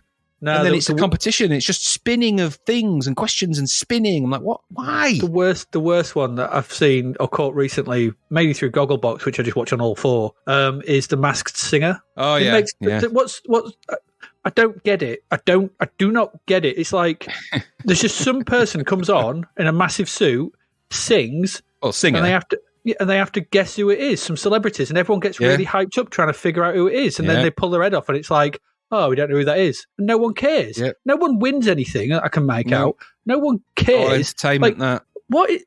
Just dreadful. Yeah, dreadful. It's the end result of what happens if you create a world that likes Saturday entertainment and then take it away and fill it with the X Factor for 20 years, and then take the X Factor away, and it leaves this giant gap, and they don't know what to do. It's like Ant and Dec have this program on a Saturday. And all it seems to me is that they're just giving shit away. It's like, hey, come everybody. No, suddenly the cameras will switch on. It'll be some guy sat eating a pot noodle in his lounge. You've won a trip to Florida. Well, great, yay. It's just that. Like, how did that become a TV show? What is this? What am I watching? I suppose that all spawned from Don't Forget Your Toothbrush. Yeah, Noel Edmonds, of course, that house party. Edmonds, yeah, and Price is Right. TV. Who needs it? Let's just move on to games. Yes, absolutely. Okay, a bit bleak this one. 20th of August. In the wake of the previous day's Hungerford massacre, in which 16 people were shot dead by gun enthusiast Michael Ryan, the BBC, ITV and Channel 4 pulled several forthcoming films and programmes containing violence from their schedules. Among them are the 1966 Western Nevada Smith, an episode of The Professionals, and the 1982 post-apocalyptic film Battle Truck, a showing of First Blood, which is probably the only one I can, is also cancelled. Yeah, I get it. It makes sense to pull them, I suppose. Just out of a little bit of respect. It's interesting that TV was thinking that way, especially when we come to the next programme. But it's interesting that it was sort of reflecting on that. It's not something that happens that often. I mean, obviously mass shootings as well, but that TV... I didn't realise that TV had responded that way to it in that time. So that's actually quite interesting that they did. A bit of moral guardianship and a bit of respect for those poor people who lost their lives. I don't think it's a bad thing. Guns are bad. I don't think that's a bad thing. Guns are very bad, yeah. 25th of August, BBC One airs the first public showing of Dennis Potter's television play, Brimstone and Treacle, which was originally scheduled to air in 1976, but was withdrawn shortly before broadcast. Yes, it was. And with good reason. Good reason. Why? Well, firstly, I've never understood the whole Dennis Potter thing. I don't get it. Brimstone and Treacle is essentially a story about a disabled woman who's become, I think she's injured in a car crash. Somebody comes into their life and then attacked the disabled woman. That's essentially the mainstay of that story. So it's quite bleak. Now, I wonder sometimes how the minds of TV producers and executives works. In the same week that you ban First Blood because of its terrible events in Hungerford, you also then show a poor disabled woman getting attacked in a TV show, in a play that was banned for years. So they've made a conscious choice to put this on after years of it being banned. It was described by the director of television at the time as nauseating. So I don't get why. No, it was originally, like you say, a play for today. It was never shown in 1976 because it was considered nauseating and horrible. And the BBC at the time were heralded for not showing it and taking a stand on moral decency. A few years later, sod all that. Yeah, people can stomach it now. Get it down there. It's art. I never understood. And Dennis Potter was something that I don't really remember for this. I have to say at all. I've never even seen it, but I do remember Dennis Potter came later. There was it singing detective? Yeah, that's the one. I never watched it, but I remember the furore around it and all because it's quite rude. And it had a guy with real flaky skin. I think that's actually Dennis Potter who's got that condition. So I think that's what it's based on. I don't know much more about it. I don't want to know. No. It sounds like it would not have been in my wheelhouse at all anyway. So thankfully it wouldn't have been in mine either. I'm not going to watch that. It sounded rubbish. No. There were some new shows. There's a little bit of a new segment. So new shows. 2nd of August was the Ruth Rendall Mysteries. Now this ran from 1987 from here to 2000. Jeez, I didn't realise Ruth Rendall had written that many mysteries. That's what I'm thinking. I bet they're really boring and crap by the end of those mysteries, like the hunt, the lost egg. Where's the jam? Yeah, where's the jam? My door handles are seized. The case of the missing woodshed. What's that squeak? Yeah, exactly. Who drained the pond? Whose gnome is this? Yeah, exactly. They start off with murder in stately manner and all of that kind of thing, and it would descend, wouldn't it? Who dropped the toast? Who ate the last slice of bread? I don't know much about them. Is it Ruth Rendall is the author, and they're just mystery stories, and they don't have a detective that follows them all the way through? They may well have done. Let me have a look. Hang on a minute. Is it Inspector Block of the Yard, or I don't honestly don't know. Main literary character, Chief Inspector Reg Wexford. Oh, there you go, Chief Inspector Wexford. Yeah, well, I think because Wexford was this separate thing, wasn't it? I've heard of Wexford. Yeah, that for some reason I have. Yeah. But yeah, that was the sort of thing. But yeah, who buttered their toast after putting the knife back into the butter? Put the bits in the butter. See, I've never even heard. Even now, I wouldn't be able to. If you said to me, list me 2 Ruth Rendall mysteries, Name real one. ones. Well, I don't. I can't. I don't. I don't even know who Ruth Rendall is. That's the mystery. Who the hell is she? Well, I think that's the first mystery. Who is Ruth Rendall? You can solve that when we'll do another 20 episodes. Run them for 13 years. I suppose this was just coming in on the back of Frost, wasn't it? Well, I don't know. Was Frost before this? Was it during this? We've mentioned Inspector Frost. We've had Inspector Frost already now. TV. Have we had Frost? Is it Frost? No, not Frost. Sorry, what's his name? The one in Oxford. Yeah, what's his name? Morse. Judge Morse. Yeah, Inspector Morse. Sorry. And there's also Bergerac, isn't there? He would be around at this time. Yeah. So we're going to get Frost. Midsummer Murders is going to turn up soon. Yeah, exactly. It's basically just turn anything that was a long-running crime thing. They were easy to make. They were fairly easy to produce. Get a cast of seasoned mystery actors, British actors. And it doesn't need a lot of locations, does it? Because they're generally filmed in and around housing, not even just houses. Yeah. We also had simple, 1 or 2 location sort of things. Had we had Prime Suspect yet? That was another one. That, I think, came later. But they're, again, much of a muchness, aren't they? So I imagine these are a bit like the Sherlock Holmes was around this time as well. There was the BBC Poirot version of that. And Poirot, yeah. Cracker. Yeah, that's a bit later. That's a Robbie Coltrane. It's a lot rougher than Ruth Rendall, I think. It is, yeah. I think that's, the backlash one. That's see how far we can go. Yeah, exactly. So, yeah. I didn't like... I don't think even my mum watched the Ruth Rendall mysteries. My auntie might have. She was into that kind of thing. In complete contrast, at the end of the month, on the 31st of August, Playbox started. Yeah. There you go, with Cat and Dog, who were voiced by Pat Coombs and Keith Chegwin. What a combo. What a combo. What a career highlight for them both. They were on a winner at that point. Well, it ran for 5 years. Who do I play in this? Dog or cat? Cat and Dog. Yeah, it was aimed at preschool, so yeah, it was outside of our demographic. But it doesn't look good, though, does it? I don't know. I want to play the exercise to hold in. I could have made that. That doesn't look like it's taken a great team of production engineers to create that. That's 2 badly made hand puppets on a fake Etch-a-Sketch with a red box. Susie was better than that. It was, but there you go. I've heard of Playbox. I don't know why. Probably just something you just sort of saw when you were off ill or something. Pat Coombs must have been Cat, because she seems to have played a lot of cats in things. She was Moon Cat, of course, I think was Pat Coombs. Or was that someone else? Was it? I honestly can't remember. I don't know. I think I hated Moon Cat. Well, I don't think you've ever liked them, ramorphatized things like this. So No, I don't. No. Don't like them. No. They weird me out. There you go. That's your TV. Let's get into some films. 14th of August, you could go see Blind Date. Oh, the Bruce Willis. This is the Kim Basinger, Bruce Willis rom-com. Yep. So, yeah. Moonlighting, essentially. It is, yeah. And also, I think, isn't it very similar to After Hours? Yeah. The Griffin Dunn, Martin Scorsese. Yeah. It's that same kind of. It's that same kind of idea, isn't it? About a guy, an office guy, out of his depth overnight in a world he doesn't quite understand, or just gets into escapades. Totally yeah.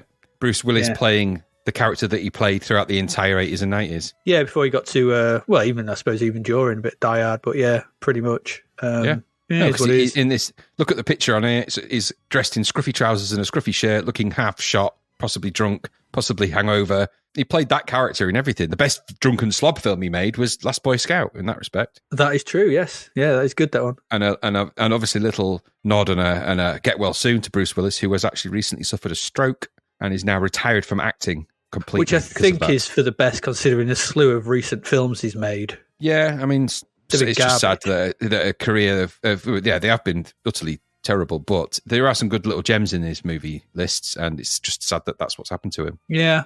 I'll always, like his early career. I like Last Boy Scout. I think that's great, and I liked him in 12 Monkeys as well. 12 Monkeys, Last Boy Scout, Die Hard, Die Hard 2 to some extent, Die Hard 3. Not for anything post that. What was the other one as well? The one where it's the Walter Hill film. It's the last something or other. Is it the last something? It's Last basic. Boy Scout. It's not Last Boy Scout. It's the one where it's kind of a play. Is it one of the Clint Eastwood Western films where he goes in to play two sides? Yeah. It's a remake of. It is a remake of it's a Kurosawa film as well, isn't it? Yeah, it's High Plains Drifter.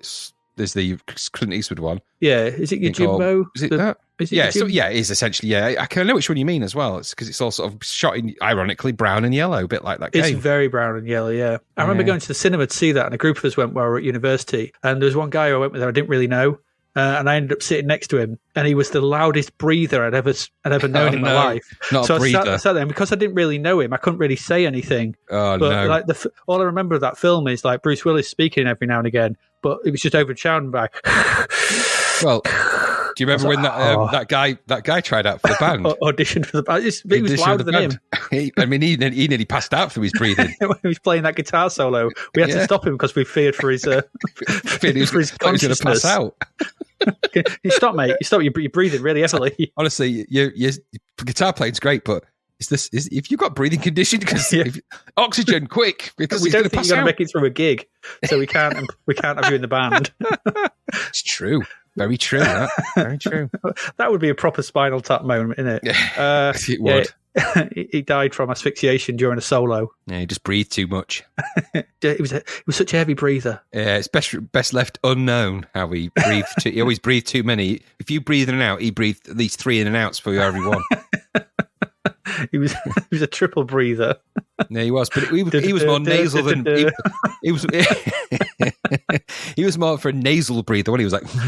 He really was. Yeah, nasal breaths. Whereas that guy in the cinema, I guess, he could have been the same. I don't know. He was an all orifice breather. I once sat in a cinema to watch the film similarly, but I was sat next to somebody complete stranger because it was just somebody who was sat next to me, and he did one of those things where when he ate, he breathed. So he had but he had so much food, it was ridiculous. And when he bit, he was like, with this weird noise. It's like he was.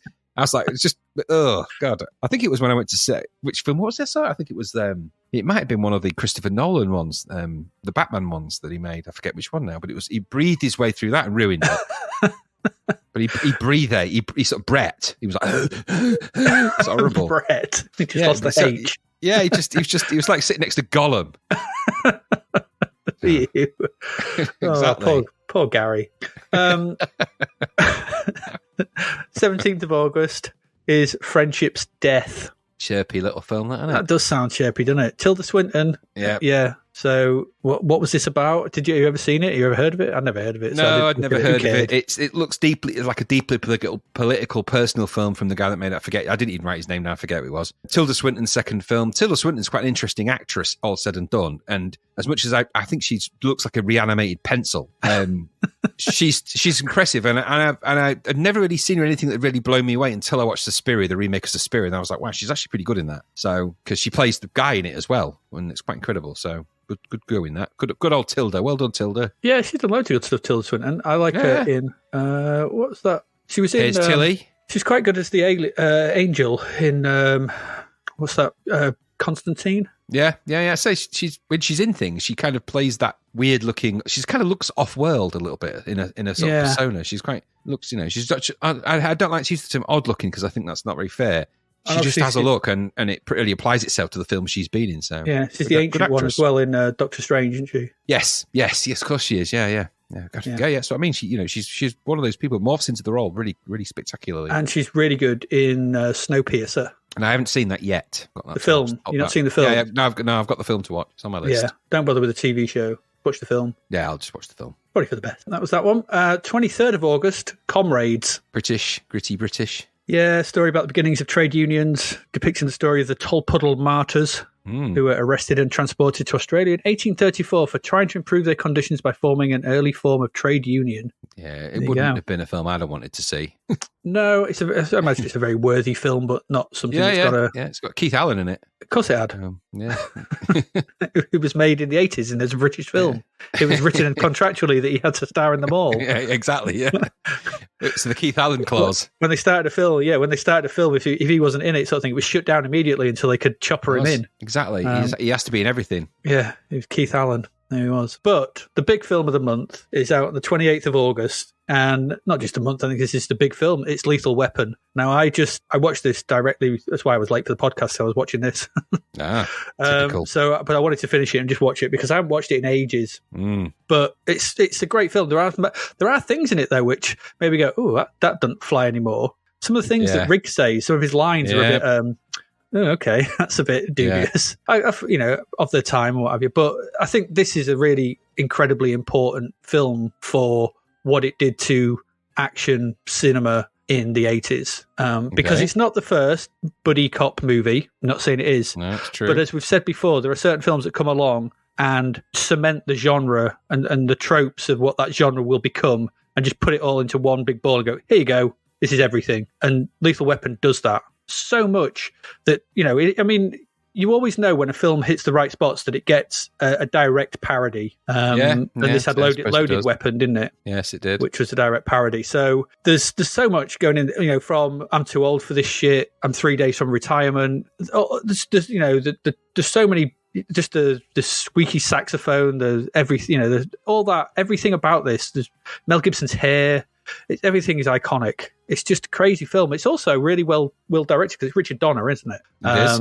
But and also written. It's Shane Black's first film, isn't it? That he wrote. It's one of them. Yep. It is. No, it's his first one. This is one of Shane Black's written films. Yeah. Yeah, it's his first one he wrote. So that got produced, that got made, and it's just interesting that this film was as big as it was because it was massive and such a, like we said. I think there's another. We've got Predator coming soon, but like we said about Commando, like you said about First Blood, there are certain films that hit, and this is. I watched this as well, and I was like, oh god, you got no Die Hard if you don't have this. Yes, I mean it certainly has its place. Lethal Weapon, I think. You don't sound like you're not much of a fan of it. I prefer the films that came after it.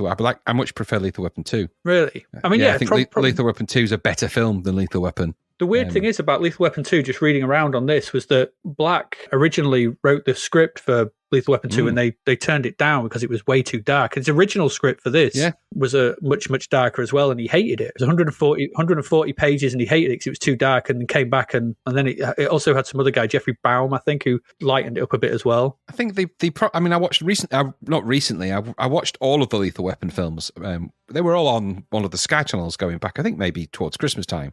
Or during the lockdown, certainly. I've rewatched Lethal Weapon, and it was all right. Don't get me wrong; it's by no stretch of the imagination terrible. It's just if I come to a preference, I always preferred Lethal Weapon 2. I just think I engaged with the story. I think it's because of that moment with Patsy Kensit in that film, in Lethal Weapon 2, which is genuinely tragic and horrific at the same time. it still strikes me now thinking about that when he gets dropped in the water with his arm tied behind his back, and then the camera pans across and you see Patsy Kensit's body there, sort of she's already been sunk, and you don't expect it at all. And Lethal Weapon has those moments in it as well, but I just think, and I'm wondering, perhaps I came to Lethal Weapon originally. I didn't see it at the time. I came to it later, and I think maybe I'd seen Lethal Weapon 2 first before I even saw Lethal Weapon, which maybe has coloured my memories of it a little bit. But they're all good. They get silly. They get really silly, really stupid. Well, and they get their characters kind of digress, but I quite like them. Yeah, I mean, they get obviously because you get Joe Pesci, don't you? Character who sort of becomes a main staple. Yeah, Leo Getz.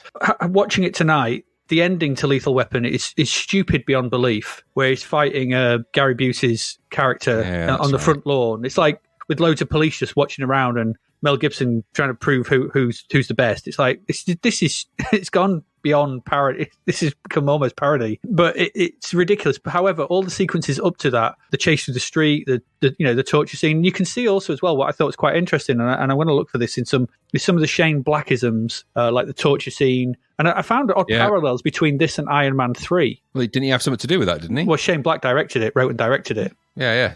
Well, there's a bit in this where they go see Huntsacker at the funeral, and it's on the edge, like the Malibu coast, LA coast, looking out over the sea, and a helicopter comes up and he gets shot, doesn't he? And then they shoot off and he goes off. Oh, that's right. And that's basically just expanded for Iron Man 3, where the helicopters come in and blow up his house. Yeah. It's a very, very similar thing. And just that, the crazy sidekick, who's a bit psychotic and everything. It's one of those films that sets the tropes for a genre that, hammers them into place. And that's why this is a really important film, because everything that comes after this, Lethal Weapon 2 don't get me wrong, is a great film. I do like it. But and it probably is you probably are right. It is a better film, but I think this one just sets everything. Here you go. This is how you do buddy cop movies, and everything is gonna, because this leads into Last Action Hero and things like that. And Kiss Kiss Bang Bang. He did all them, didn't he? Yeah. And then you get, and you can always tell these buddy movies as well. And you get the offshoots. You get, this all comes from like Turner and Hooch.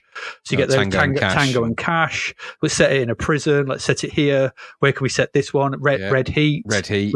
But you had things before this, like Running Scared, Freebie and the Bean.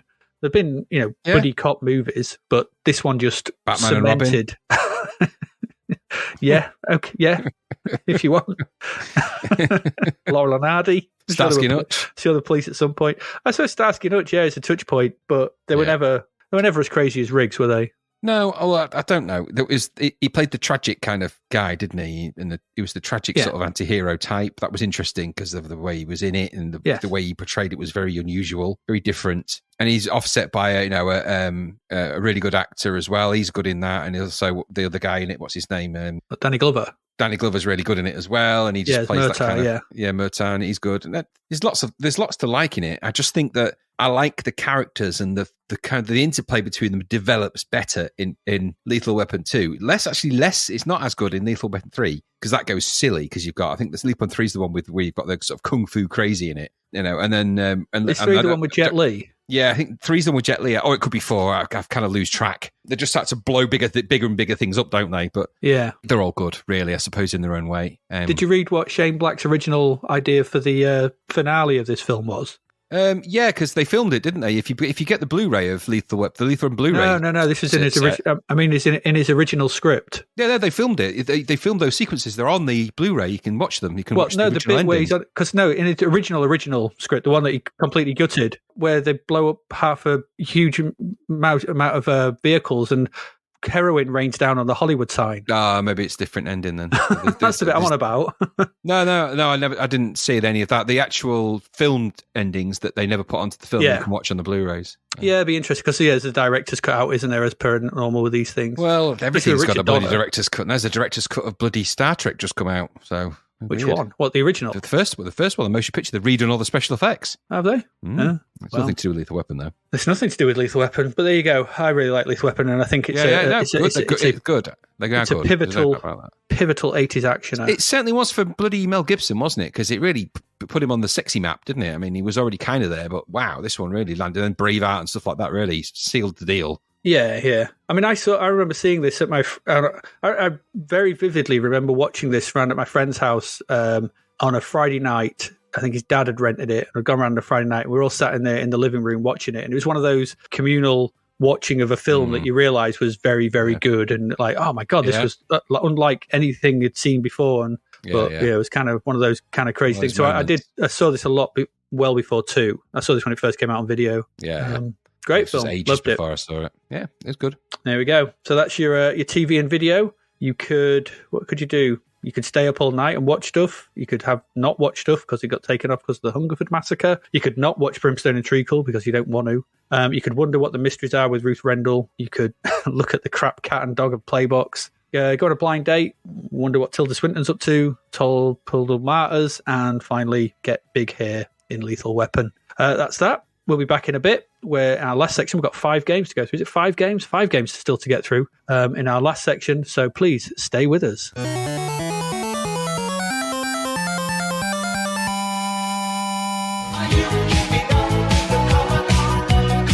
Sun, Sea and Chippy Tea to our sponsor, DavidHearnWriter.com. Let's take another listen to his amazing new book, Escape from the Commodore 64. Nell almost swooned when she flipped the lid to find chilled cans of Pepsi and yet another key. Not that Sarah had any time to think about it yet, but she really was thirsty. Okay, so maybe a cold drink was worth being flustered about. Nell frowned. I was hoping for a useful armament. He grinned. I don't make the rules here. Would you girls like a warm pretzel each? I suggest you get in fast. From next month, I'm only allowed to sell Chippy Tea. Oh no, we couldn't possibly... Nell waved her hand. Actually, Sarah tilted her head to the side. I really could. The cart owner was already packaging them up some lunch, yeasty, warm, and wrapped in brown paper. For free. Surely we have to pay for them, Sarah said, patting herself down, looking for the last of her credits. I'm sure there are some credits around here somewhere. Save your dosh. I'm sure you'll need it. As the Mayor of Targ, I declare this book awesome. Escape from the Commodore 64 audiobook is out right now. Visit DavidHearnWriter.com today. What are you waiting for?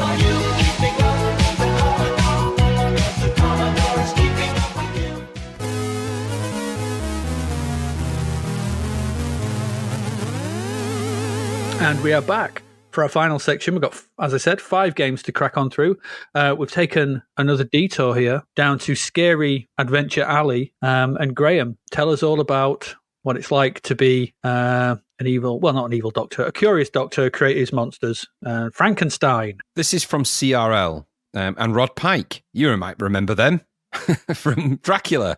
So this is from the same team that made Dracula, and I think they also go on to do Wolfman, I think. They do. And so it's another 15-rated, gore-infused text adventure. Dun, dun, dun.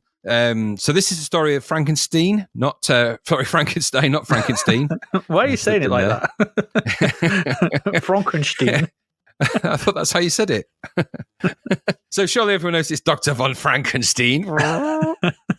So Dr. Frankenstein was experimenting with the reanimation of dead things. And good old Dr. Victor Frankenstein had set about creating an intellectual human being and then bringing that to life. So in his lab, the doctor had stitched bits and pieces of people together from pieces he had amputated and gathered from the nearby charnel house. Charnel houses were places where you stored body corpses back in the day. Not many of them in the UK, mainly, but that's what happened. So in order to do this, he decided to make everything larger than life because that would make the stitching easier, which means obviously we'd have an enormous Schwanstucker.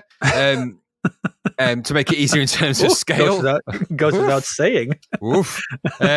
Then the Mad Doctor brought his creation to life, and not surprisingly, it was a giant angry patchwork quilt of a creature in lots of pain and generally really pissed off about being alive. So the Doctor, upon seeing this creation come to life, shit himself and ran off and just left it to escape, which it did. And when he got back to his house, he found his lab was empty. The creature had absconded. 4 years goes by. The Doctor now returned to a more... the Doctor at this period has gone back to more normal practices. Less body stitching together, more couple of paracetamols, and don't stop scratching it if it gets any redder. That kind of thing. His sister is brutally murdered by a giant monster. She actually gets strangled and lobbed off a cliff. It's unpleasant, isn't it? It's not pleasant. No. Frankenstein decides that he should probably find the creature and deal with that. He shouldn't know. Just she was killed by a giant stitched together monster. That reminds me, I did have something to do. I'm just going to nip off to Switzerland, which is where he goes. So the game itself is split into 3 parts, like Dracula was. The first part being the hard journey. In this part, you've arrived at your father's house in Switzerland, and you've got to start the hunt for the creature and track him down. Because there's been some sightings of him in the mountain range on the other side of the lake. So you've got to sort of do that. And in classic tradition of these games, do things in the right way, at the right time, in the right sequence, or, death happens. And this one, it happens for really silly reasons, like very silly. Yeah, but I'll come to that in a minute because I'll just get through the mainstay of the story. In part 2, which is called The Slaying, you've discovered a cottage in the woods inhabited by a blind man and his daughter, I hope, and they have some odd tales to tell about a giant patchwork monster, just like you do. So just good job, it happened upon them, which sounds oddly familiar to Frankenstein. It's like, have you seen anything weird recently? Well, there was this giant patchwork monster up by the lake.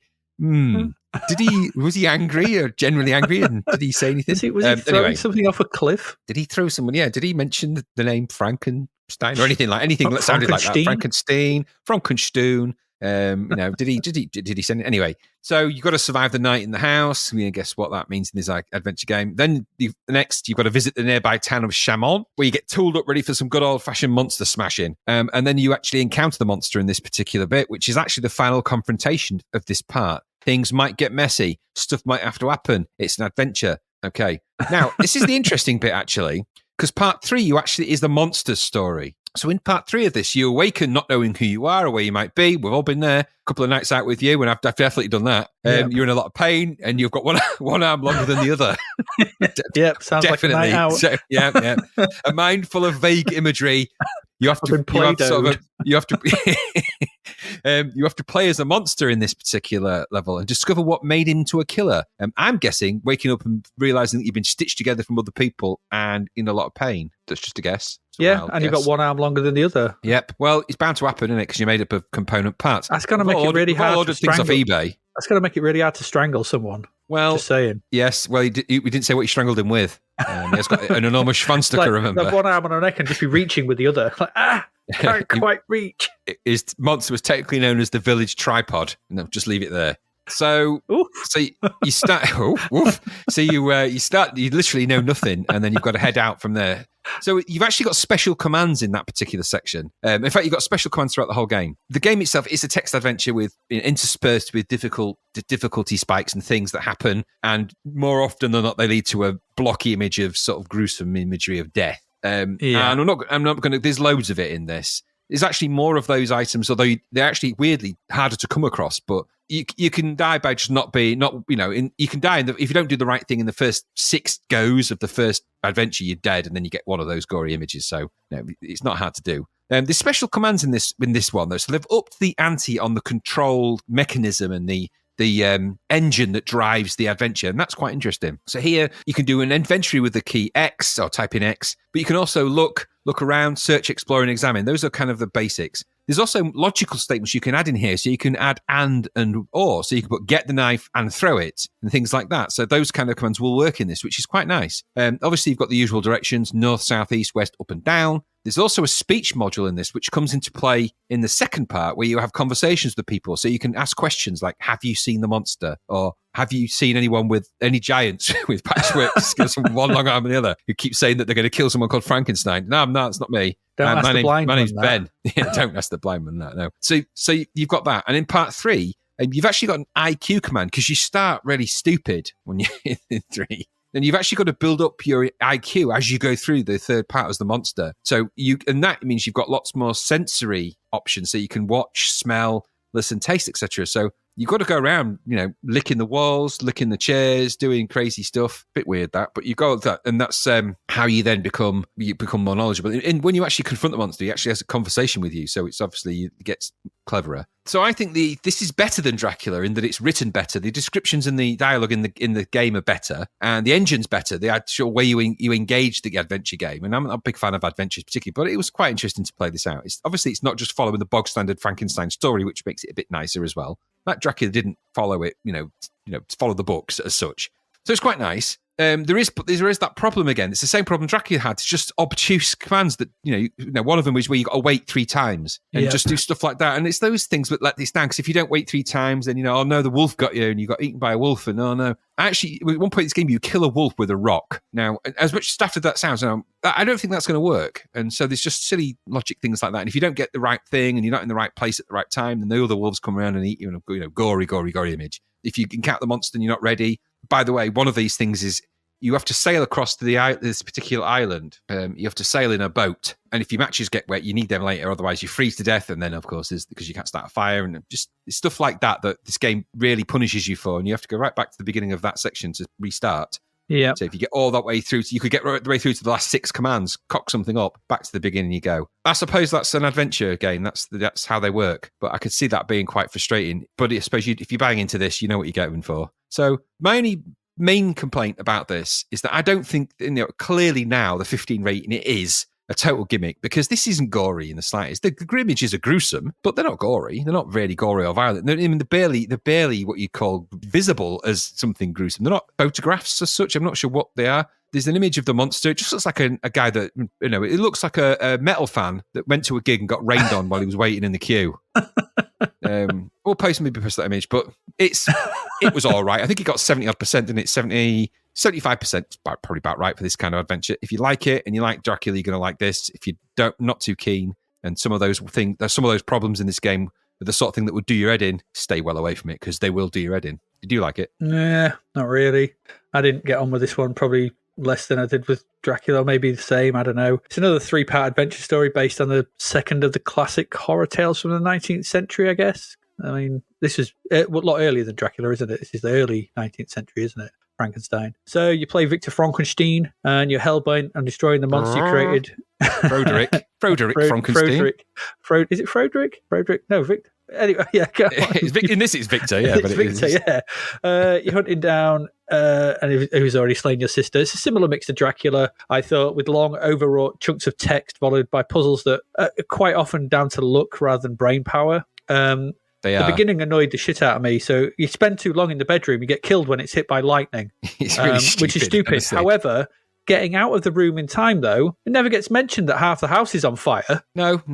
Which you would think someone would have noticed. Like, you go downstairs and talk to his dad, and his dad goes, "Oh, it's not good," and wanders off. Mate, your bedroom's on fire. It's been hit by lightning. Because I'm presuming it still happens. Did you type that in? I tried to go back into the room and it went, "You can't go in there now." Did you say your bedroom's on fire? Half your house is on fire. Because I presume that's still happening. Just because you've walked out, don't mean the lightning don't get you.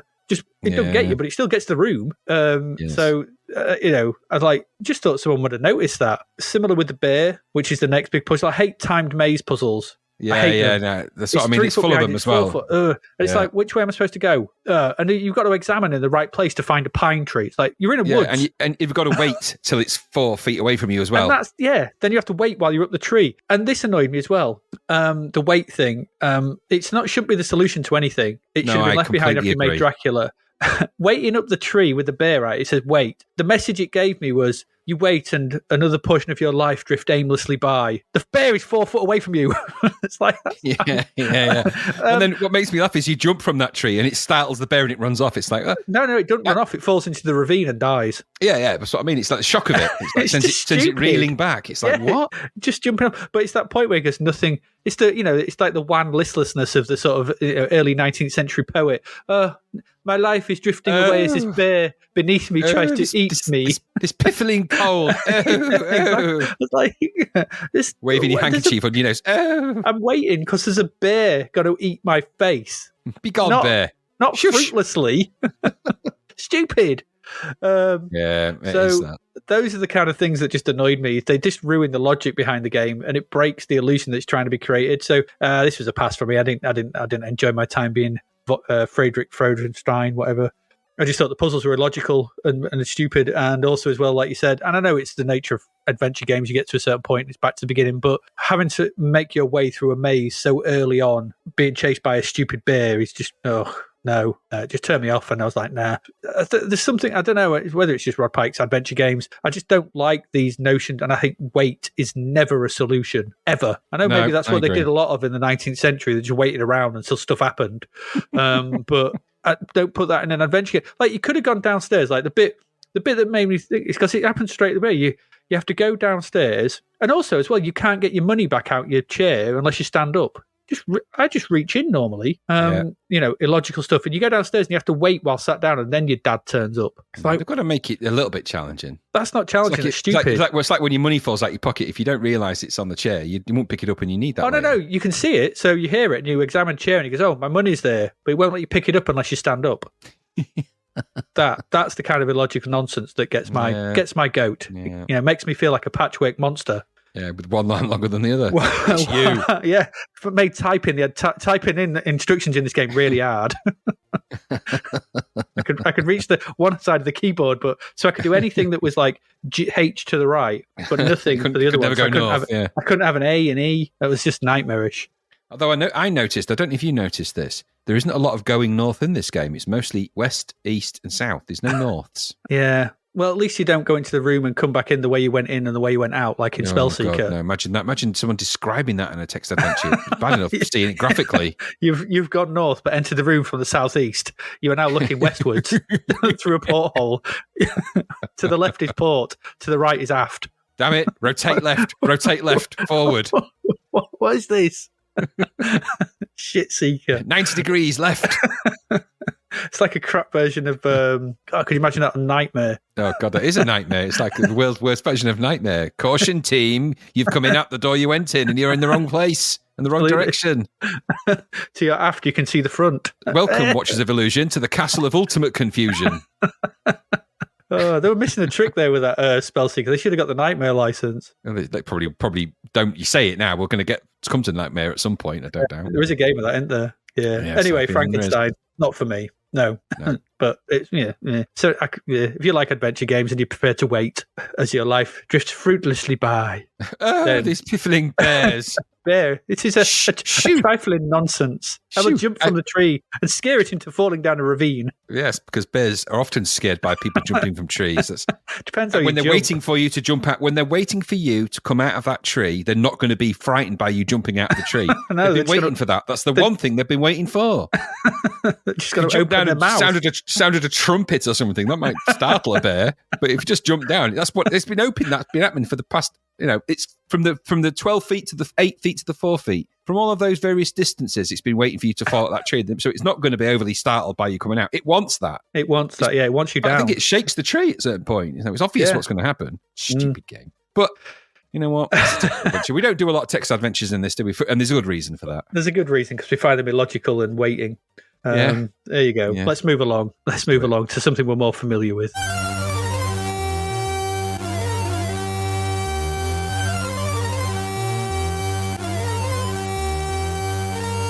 And that game is Mag Max. And from this game, I should have just walked away. You should have. I should have walked away. And given them the gasoline. Have it.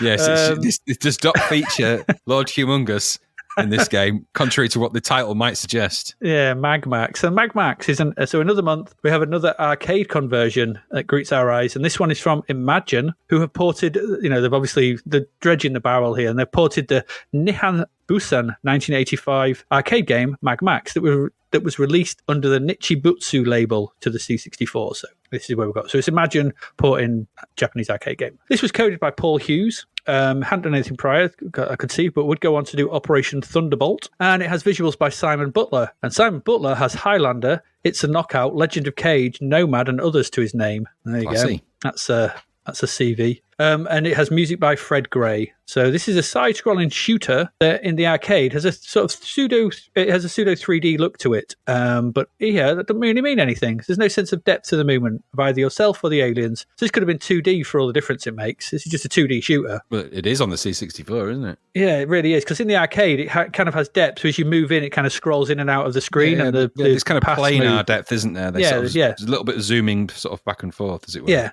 So it gives that on the when you're in the top side of things, and the lower side, not so much. But yeah, so it's that's what it does. The story's a simple one, in that aliens have once again invaded Earth, and the only way to stop them is by reforming the Magmax war droids and shooting the crap out of them So that's it. Essentially, you don't need much. It's an arcade game. You start with a basic middle section of the droid. So this kind of like Terra Cresta. There are 4 parts of this droid, or three of the parts of this droid scattered around the landscape as you move along left to right. And along the way, you can pick up the remaining 3 parts, which are, I couldn't really find much information as to what they are, but it looks like the head, the legs, and the wang. At least that's what it looked like to me. Massive robot wang. So, goodness me. So there you go. I don't know what else it is. In the arcade, it's clearly a laser, but here it just looks like robot wang. It's blocky alternative 8-bit version. Less laser, more wang. Absolutely. It's big dick, big robot dick. There are portals which take you underground to another scrolling level where more enemies are, and you can return to the top via elevators, but I never found one. Randomly, the game will stop, and the double-headed boss thing will appear. I'm not going to go on to what the UI is and stuff. It's just your standard arcade stuff. You've got score across the top, high score, lives. Yeah. The main chunk of the game is just taken up with a scrolling left to right shooter thing. So if you go down randomly, the game will stop and the double-headed boss thing will appear, which you have to try and shoot before play continues. You won't be able to because it fires its bullets so fast, you can't avoid them. And if you miss the first one... It also bugs out a bit, doesn't it? Really? Terribly, yeah. The arcade game... the arcade game had a decent 3D effect, as you said, and it switched to proper 2D when in the tunnels underneath. This version has no sense of depth at all. None. So in the top section, it is literally just scrolling left to right. There's no sort of even an attempt at 3D sort of visualization like the arcade has got. The graphics in this are really ugly, being a bland-looking combo of mostly grey sprites and green or brown backgrounds. They're just really blocky and ugly and not very well drawn. I also found I did, however, find the hamburger gun emplacements particularly amusing. Oh, they had me in stitches. I did like them. Yeah, they're just awful, but just massive hamburgers that you can shoot. Yep, hamburgers, death hamburgers. Death burgers. The sound effects are dull, and the title screen tune is all right. It's a little more than passable, really. The presentation is garish, and the way the game plays is slow and dull, and it's also really buggy. Yeah, it's badly buggy, this. Aliens will still shoot you after they have been blown up, so that's not good. So you can shoot it, they'll be in flames, they'll be blowing up, and a bullet will come out of them and kill you. Aliens will disappear at random and still be shooting at you, but they'll be disappeared, so you can't shoot them. There's just invisible aliens shooting at you. Sometimes it's almost impossible to pick up your extra craft pieces as the collision detection goes awry. There's no rhyme nor reason why you get whisked to the end boss at times, and even if you don't shoot him, you just carry on through. It's weird. Everything about this feels unfinished, and I actually suspect it was. This clearly needed more playtesting, and it's not in a publishable state. The menu screen looks like a Spectrum screen, which is crap. Yep. And Zap also mentioned it crashing if you hit the restore key, and that still happens too, even in the cracked version. Goodness me. So the loading screen isn't too bad though. It was quite nice. But looks nothing like the in-game Mag Max thing, because when you do actually get the legs, it's stupid. This should have been a fun variant of Terra Cresta, because essentially that's what it is. It's a sort of side-on version of Terra Cresta where you're building up your craft as you're going along to become more powerful. And you're supposed to pick up a gun and shoot lasers and stuff, but I can never seem to get it. But from this, I'm just walking away, as I noted. Mag Max can keep its gasoline. This is awful. This is a dreadful thing. You're 39% and should have been lower as far as I'm concerned, because it's unfinished. It's a buggy, trashy piece of crap. And no nice... I think did it have a Wakelin, Bob Wakelin advert? I think it might have done. And none of that is going to save this from the actual game, where it's a poor... We've knocked these kind of crap conversions like Breakthrough and Legend of Cage and stuff like that before, and this is just another in that long Jailbreak. This is just another in that long line of really crap arcade conversions that should be better. And we've seen what the C64 can do in capable hands. This is just in incapable hands, and it's clearly rushed out and unfinished. And I feel that that's what's happened here. Did you get any enjoyment out of Mag Max? No, these Imagine games are real hit and miss, aren't they? Really are. I mean, really, really bad. It's interesting, actually, that you noted that it's like Terra Cresta, because Nihon Busan did Terra Cresta, the arcade. Yeah. They also did Galavan as well. So yeah. Galavan's another one that this reminded me of a bit as well. And those games are all kind of the progenitor to things like Sidearms for me, where you build up your crafty robot thing and you shoot. And a side-scrolling version of that. Sidearms is, it's one of my favourite arcades. Sidearms is really good. This is nothing like that. I'm just, I'm not suggesting that it is because it ain't. This is awful. Graphics are oversimplified, chunky, badly conceived. I don't think there's been any thought or passion in there. It lacks any of the scrolling of the arcade. You could have even pulled that off just by scrolling some of the sprites that you shoot slightly slower. You could have just done that if you wanted to give it sort of some kind of feel, but they didn't. Everything scrolls at the same dull pace. And we've said it before, actually, with these arcade conversions, that if you take away the pizzazz of the arcade, and there isn't a lot of pizzazz in this arcade from what I saw on the YouTube video I watched of it, but if you take away the key thing, which is the kind of scrolling depth thing of it, then you've reduced it to its most boring elements, which is just a side-scrolling shooter, and not a very good one. So we've said before, so do that at your peril, really. So what you end up with is a dull, uninteresting side-scrolling shooter in a world where you've got quite a few that are actually pretty damn good. You've got the novelty parts of collecting the robot things aside, which isn't any fun anyway. It lacks any of the excitement, and it's also a lot of brown in here. It's another brown game. Just badly brown, rote design, slow, dull scrolling, mundane shooting, plod. The music on the title screen was okay, I suppose. It's a Fred Gray tune, but nothing remarkable. And I thought the whole thing was akin to heading to a really well marketed and well advertised firework display, and then bringing out them when you get there, they bring out a 15 quid box of standard fireworks from Co-op. My main thought is that ain't going to be entertaining for long, is it? No. And neither's this. It was rubbish. So full price as well. No. Yeah. No. Sad. Stop converting them. If you can't do them, don't do it. That's what I'd say. Yeah. And this is yet another one that's on the long list of turds. So no thanks. Massive robot wang. Yep. That's what we think of you, Harvey. And sums it up for me. Yeah, absolutely. There's nothing else to really say about it. I mean, the one thing I'm going to take away from Mag Max is massive robot wang. Robo wang. Yep. Robo wang. Let's move along out of that wang.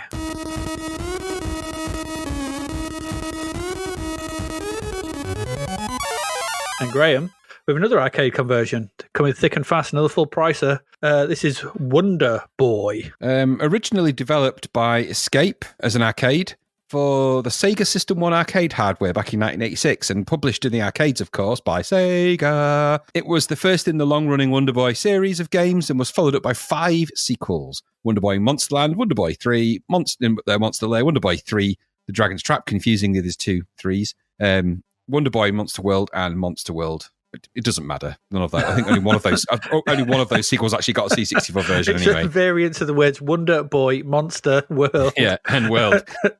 So and Adventure. The C64 version was licensed by Activision, code and music by James Smart, who would later do Wonder Boy Monsterland, strangely enough, and Back to the Future 2, and The Amazing Spider-Man later did those. Production in this instance is overseen by Jonathan Dean. Now, he's got a real mixed bag of produced games to his credit if you look at it on Lemon. I don't know what he's doing. Well, he's got Big Trouble in Little China, Endura Racer, Explorer, Dandy, Classy. And there's other good. I picked out. He did the Aliens, the Electric Dreams one. I'm guessing he worked in Electric Dreams at some point. I don't know how it all came to be. It doesn't matter. This isn't great. This Wonder Boy. So it largely remains a scrolling platform game in the mold of Super Mario, and I'm using that very loosely. In the mold of very loosely. In this game, your girlfriend Tina has been kidnapped by the evil king. You, in some instances of this, you're called Tom Tom, but you must run, jump, bash, and collect your way across 7 left to right scrolling territories, each split into 4 lands, and each land split into 4 areas, which are marked on route with signposts. Area 1 is always sort of in the wooded area. Area 2 is close to water. Area 3 is in a cave, and Area 4 is in a surrounding with mixed backgrounds, which is buildings, wood wall. Now that applied to the arcade. The C64 version is a bit shorter and less involved than that, but principle is the same. They all lead to an end boss. In this sense, it's actually an ogre. But if you do die mid-round, or if you do run out of vitality mid-round, you will restart at one of the signs you've just passed. So there's kind of a mini version of the continue logic in there. If you lose all of your lives, which you have, I think 3 lives originally, obviously then the game's over. The area, of course, is replete with minions of the evil king, including snails, snakes, wasps, natives, spiders, frogs, bats, and squids, as well as environmental things to thwart your progress, like rocks, rolling stones, not the Rolling Stones, that'd be hilarious if they were in it, and fire. I can't get no. What are you doing here? Get off. Anyway, all of these have the sole purpose of... Which one was that? I don't know. Mick Jagger. Mick Jagger.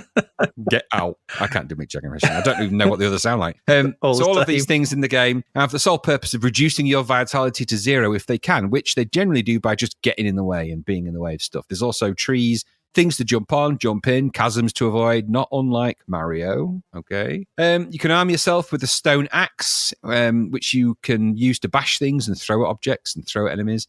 There's also a skateboard randomly, which speeds you up left to right, which you can pick up, and you get these out of the bonus eggs, but I'll come to that in a minute. So the skateboard sort of gives you a kind of speed boost, and also you can take one hit and survive. Sort of gives you like an armor, a bit like in Ghosts and Goblins, but you lose the skateboard and then you're back to ringing. When you get the skateboard, it felt a bit like Jetpack Joyride in that respect. Also, you can get an angel statue, which makes you invulnerable for a short time, similar to the Mario games. And all these power-ups are obtained by breaking eggs that you'll find along the route. However, sometimes they're bad eggs, damn it, and they contain curses which will reduce your vitality quicker. The vitality in this game, by the way, is actually set technically a timer. So your vitality is always ticking down. So it's like a life timer, really, but it's a timer. Anyway, so you can also get... So you can get, obviously, the curse, which will reduce your vitality. There's also mushrooms in there. And in the C64 one, they're actually little almost death icons, I think. But they can kill you outright if you get those. So your vitality, as I said, is your timer. It's always heading down throughout the levels, but you can obviously replenish this with the bits of food that you find along the way. If it gets to 0, that ain't good news. At the end of each area is the ogre, which you can defeat to progress onwards. You've just got to hit them the number of times in the head with your axe if you have it. So I'm not sure what you do if you don't have it. I never really did that. But anyway, so the higher the level you go in the game, the more axe hits they need to the head. It's not actually that hard a game if you get to the bosses. The bosses are really dumb. They fire maybe one or two things at you, which are dead easy to avoid. Then you just throw loads and loads of hammer blows at their heads. Then when eventually the head falls off and they run off, grab a sort of a mask thing, run off, and then that turns into a token, which means that you've officially passed that area. And you obviously, as you go through the various worlds or various areas and the various territories, you gather up more of these items. They are displayed on the screen for reasons that they don't really mean anything. I'm not sure even why they're there, really. But anyway. No. But do that 7 times in total, 1 for each of those territories. And eventually you and Tina will be reunited and all will be well in the world. The game window is actually quite a large play area in this, maybe 4/5 of the screen. At the top, you've got a small area that displays your lives, whether you have the axe or mallet, your vitality, life bar, of course, your game score, and 3 of the collected objects at any one time. And obviously, they change to a purple icon and scroll as you go further in and collect more. They sort of scroll off the screen and some more blank ones scroll. It's a bit confusing, really. It doesn't really help you in any way, shape, or form whatsoever. The graphics on the C64 are large and bold. They're not terribly bad. They're not nothing really like the arcade, but they're kind of akin to a reasonable go at having a go at the arcade sprites. Colours are quite bright where they need to be, but some of the backgrounds on the C64 version are just completely black, which kind of feels a bit bleak. The arcade is a bit more colourful generally. But of course, it's got C64 browns and C64 greens in it. You're in the jungle, and yellows. The sprites in it kind of float in. There's never that many on the screen, and the backgrounds are generally quite dull and repetitive. They often rely on the same thing in all of this. So go uphill, go downhill, jump over a gap, kill a couple of things, go uphill, go downhill, jump over a gap, kill other things. The levels are very repetitive. Lacks any real fun because of that. And it's an issue I always felt the arcade had too. The arcade's very samey to play. The levels are very, very dull and samey.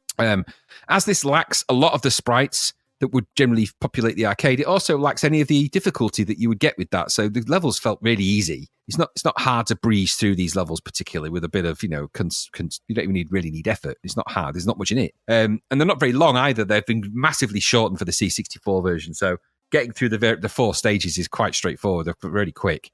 So I can envisage you not really being on this game for long, because I think you'd actually get through all 7 areas and beat it, and you'd be done. I think you could easily beat this game in an hour or 2. I don't think it would really take that much of a concerted effort, maybe even less. The music in game is horrible. No other word for that. It's actually horrible.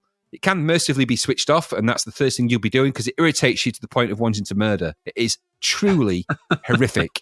Even now I can hear it. I'm not going to say it. If I hum it, it's like an earworm. It'll be out there. It's like that movie Pontypool. So I'm not doing it. So while there is an attempt at the arcade and a few things are on the right track, the mainstay of all of this is that this is just a miss. It isn't really enjoyable, which is kind of the whole purpose of the game. The music is going to drive you insane unless you switch it off, and the gameplay is so repetitive and dull, and the bosses are generally easy that it all rolls up into a very average experience, and an averagely expensive one as well, because this is full price. It wasn't a game I really liked in the arcade, but Wonder Boy anyway. C64 version never floated my boat. Now I've replayed it, totally feel the same way about it. It's just meh, completely meh. Not very interesting. Did you like it? No, I think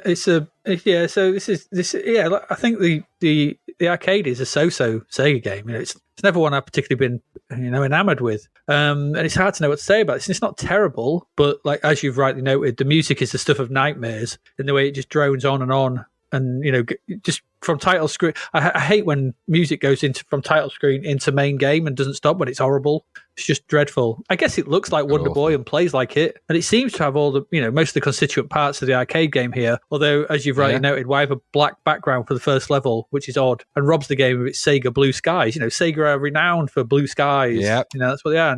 But it's black. But it's a port of an arcade game. That wasn't something I was ever enamored with. So a slightly worse version of that is not something I can get excited about. It's just a bit weird. The controls are a bit odd as well. I found them just a tad finicky, and I found some of the enemy placements rather frustrating in this version. There's a bit where there's an egg, and you have to, if you kick it into it, it'll just the axe will just go and land on a frog, and you can't get the axe. So you have to just kind of jump over it and come back, and it's annoying. It's not worth $9.95. No way this is worth a tenner. No way.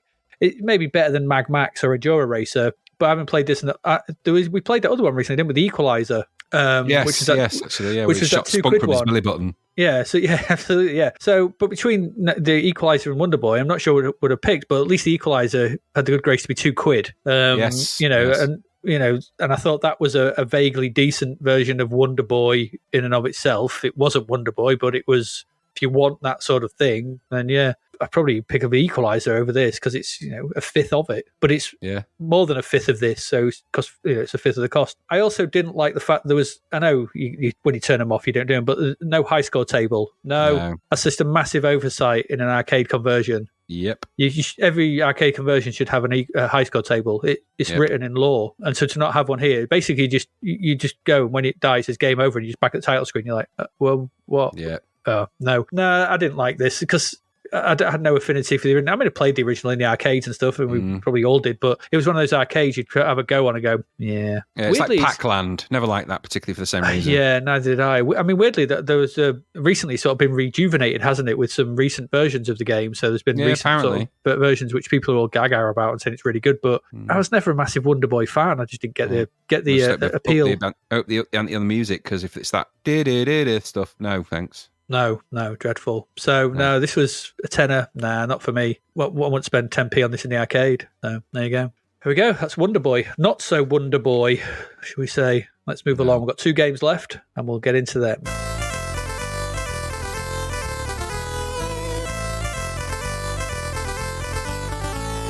And the first of those is Election. So another full price one. So Graham, have you ever fancied rerunning the 1987 UK general election in a strange 2D floating heads world where sound effects are the stuff of nightmares? No. Yes? Then Election may just be for you. I heard yes. It's may just be for you. This is from the guys who did the C64 version of Shogun, if you couldn't tell. So this is from Mr. Steve Lee. It is. We didn't pick on that when we looked at Shogun. Yeah, so Mr. Steve Lee of games that have Falcon in their name, and Patrol, and Shogun, and Ian Mateus, who did Shogun, and Dan Dyer. So, it's a competent team at the helm of this. No doubt in that. Competent artist, competent coder. As noticed, this is a game where you can try and win the 1987 general election playing as one of either 5 candidates who are Matcher of the Conservatives, Ninnock of Labour, Daniel Paul of the Idealist Party, and either David Owing or Pig Iron of the Alliance. So Margaret Thatcher, Neil Kinnock, Paul Daniels. Not a lot of people would vote for him. You might not like it. Not a lot. And either David Owen or David Steele of the Alliance, Labour, whatever. So you pick one of those 5, and then it does that thing where it flashes between game and demo. Yeah, I noticed that. And which is the choice? Luckily, I guess, which was the right choice, but it's not clear. Why does it do it? Why do they feel the need to do this? Why? Just let me pick which I want. Put an arrow next to them. Underneath. Make it clear. Just make it clear, yeah. UI should be clear. Imagine going to a cash machine and it just randomly flicking from your options. And you just had to press one button when it hopefully landed on the option you wanted. No. But thinking, so you're like, cash with receipt, cash with no receipt, cash. You're like, cash with receipt. I don't want a receipt. It's just paper. How much you want to take out? 10, 20, 50, 100? Bad. All bad. of it. No, why did I press that? So once chosen, you are into the game. So you control a floating head of your chosen politician, and you wander around the various flick screens, picking up things like knighthoods, hope, sincerity, gossip, scam, untruths, peerages. None of this sounds like stuff you can pick up anyway, but you can pick these things up and other stuff that can be used to either boost your followers or as ammo against your adversaries. You control the game via the joystick, wandering about, and a press of the fire button allows access to some options at the bottom that range from give or take, canvas or ask, drop objects, order your followers, or slur your opponents. So the way this happens is there's kind of like Shogun. I'll come to it in a minute. The whole point of the game is to get 101 votes, which are down. So in the UI at the bottom, there's number of votes you've got, number of floating things you can have, things you can pick up, and all this kind of stuff. You've got to get 101 votes and become Prime Minister. And you do this by finding manifestos that are dotted about the 96 screens of the game, and you can dump them at various named locations like the factory and the yard and so on. And in doing so, you get 10 followers, so 10 people who will vote for you. And so if you find all the manifestos, you put them all at the right place, you can get enough voters to vote for you, and you can win and become Prime Minister. It's remarkably similar to Shogun, remarkably similar, aside from them gone for a top-down view rather than a side-on one, which kind of makes the game world easier to understand, because Shogun had that weird floaty non-gravity stuff going on. But this is just, you're looking down, so it's like a gauntlet view almost, but you're controlling heads with what look like weird flippery feet on their necks to walk around with. Really weird. It's a very odd, visually very odd game, this. It don't really make the game easy to play, though. I'll say that if you got something out of Shogun, you may get something out of this, because I found it all really confusing. So when other floating heads are moving around, so kind of like in Shogun, all these other characters, Neil Kinnock, Margaret Thatcher, whichever one you pick, all the others are wandering around and sort of appearing on the screen. There's other characters that turn up. There's people like, caricatures of people like Robin Day and all these kind of sort of mid-80s, news people that kind of just pop onto the screen, and they're just kind of randomly wandering around. And if you press the fire button, it all freezes, and you can go to one of your mechanics, and if you've got some options, you can try and canvas them. But whenever I did that, nothing seemed to happen. So I tried to canvas someone. I just turned green, and nothing seemed to happen. And then eventually they buggered off. And then there's loads of scrolling messages going across the bottom, like you've got in Shogun. So it's like, Matcha has made friends with Owing, or blah, blah, blah, this, or that's happened, or so-and-so has picked up some followers, or yada, yada, this and that sort of thing. Kind of like, it just really is like Shogun. Like they've reskinned Shogun and kind of, for some reason, assigned this to the 1987 UK general election. I really could have done. So because the mechanics of this are so strange, I really could have done with the instructions, and I couldn't find any online, which didn't help. So, it's hard to make head nor tail of this because I couldn't get a feel for it. So I just found it very random, and I spent a lot of time wandering about trying to feel my way into the game, and I just couldn't. So the other issue for me, and this might be for you as well, is that the 1987 UK general election, well, it's just not interesting. It's just not interesting. It's not interesting as feudal Japan. There was something mystical and alluring about, playing a game based on that book in that era. That Shogun had something going for it because of, it was based on that book. It was based in that era, which had a certain pull and a certain interesting, aura around it. This game, based around the crushing knowledge of 4 more years of Margaret Thatcher, just doesn't have, because that's what we just had. That's what we had at that point. There is a clever game here, I think. And if you like your strategy a little off the wall, this may be for you. But I found it all a little soul destroying, if I'm honest, because I just reminded of what it was like in the late 80s, in the mid 80s under Margaret Thatcher, and far too reminiscent of the politics in this country to be really something I wanted to engage with. It kind of had a negative impact on me that I was like, you know what? I don't want to be reminded of the politics at that time, and just general politics in general, and Conservative Party being in control and stuff. So this is kind of annoying. And the fact that I didn't really understand what was going on was just the icing on the cake. So it wasn't for me. This was 9.95, got 66%. I think this is one of those games where they thought it was clever and gave it a score that kind of reflected that, but I don't think they had the courage of the convictions to sort of say that this didn't really do anything. And I didn't like it. So what about you? Did you get on with it? There's literally nothing I find more boring than general elections. Nothing. I think they're the most dull things. So now the very idea of, reliving a fantasy election sounds positively horrible. So no, and I sort of get it. You choose your party leader and you go around influencing people. It's very, it's that Shogun logic. It's just such a super niche idea for a game. And I know there was an election around that time, wasn't there? Or I think we just got through it. Yeah. So I suppose it's easy to write it off. I can sort of see how the combination of ideas and nuances that they apply to Shogun could be leveraged into that kind of game experience. And that might be something that some people like. I don't know. I never met anyone who would go, do you know what? I fancy a game of election. Come on, everyone, gather around. It's just not going to happen, is it? Because most people in Britain, most people in Britain, and generally most people of our age, were bored shitless of the idea. Well, not just politics, but the TV was, especially the run up to the election, was a nightmare of party political broadcasts and guff, and my parents would be having arguments about stuff, and it wasn't a nice, I don't know where they get this idea that these elections are fun, interesting, political things. It's just lots and lots of, people shoveling shit on each other from what I remember at the time. So the idea of that, it doesn't appeal to me in the slightest. I think there's a clever design in here around the idea of influencing people to join a thing. I just think it could have been utilised in a whole better way, and Shogun kind of did. So I don't quite know why this is an extension of that logic into something that is just such a niche, dull thing to do.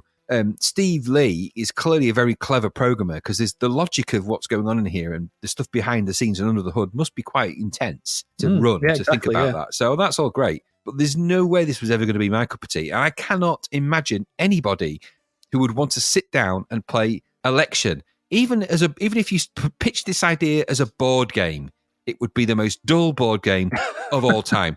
Unless you spice it up in the way that they did with things like some of the Accolade type games. So you made the characters really silly, and you made it more of a comedy, and you went down the spitting image kind of route, and you did it like that. Maybe there's some managing doing it that way, but even then, it wouldn't be. It's just not very. It's not very interesting. So no, not my cup of tea at all, and certainly not something I would ever have purchased in a billion years. And I never came across it. This is the first time I'd even heard of it. So no. Yeah, same here. I'd never heard of this back then. It was something that completely passed me by. But I was probably even, I imagine I'd probably looked at it in Zap and gone, nah, never. I remember seeing it on the shelves. Not that I went just to the E section, but I don't remember ever seeing it. And I've certainly, during all my time of trading software, nobody from Europe was ever going to send me a cracked copy of Election. So, no. Hey, you crazy Brit, we hear you want to relive the election. No, I don't. No, I don't. Thanks. No, a strange title, but not one I was ever going to engage with. One game left, let's move along to that.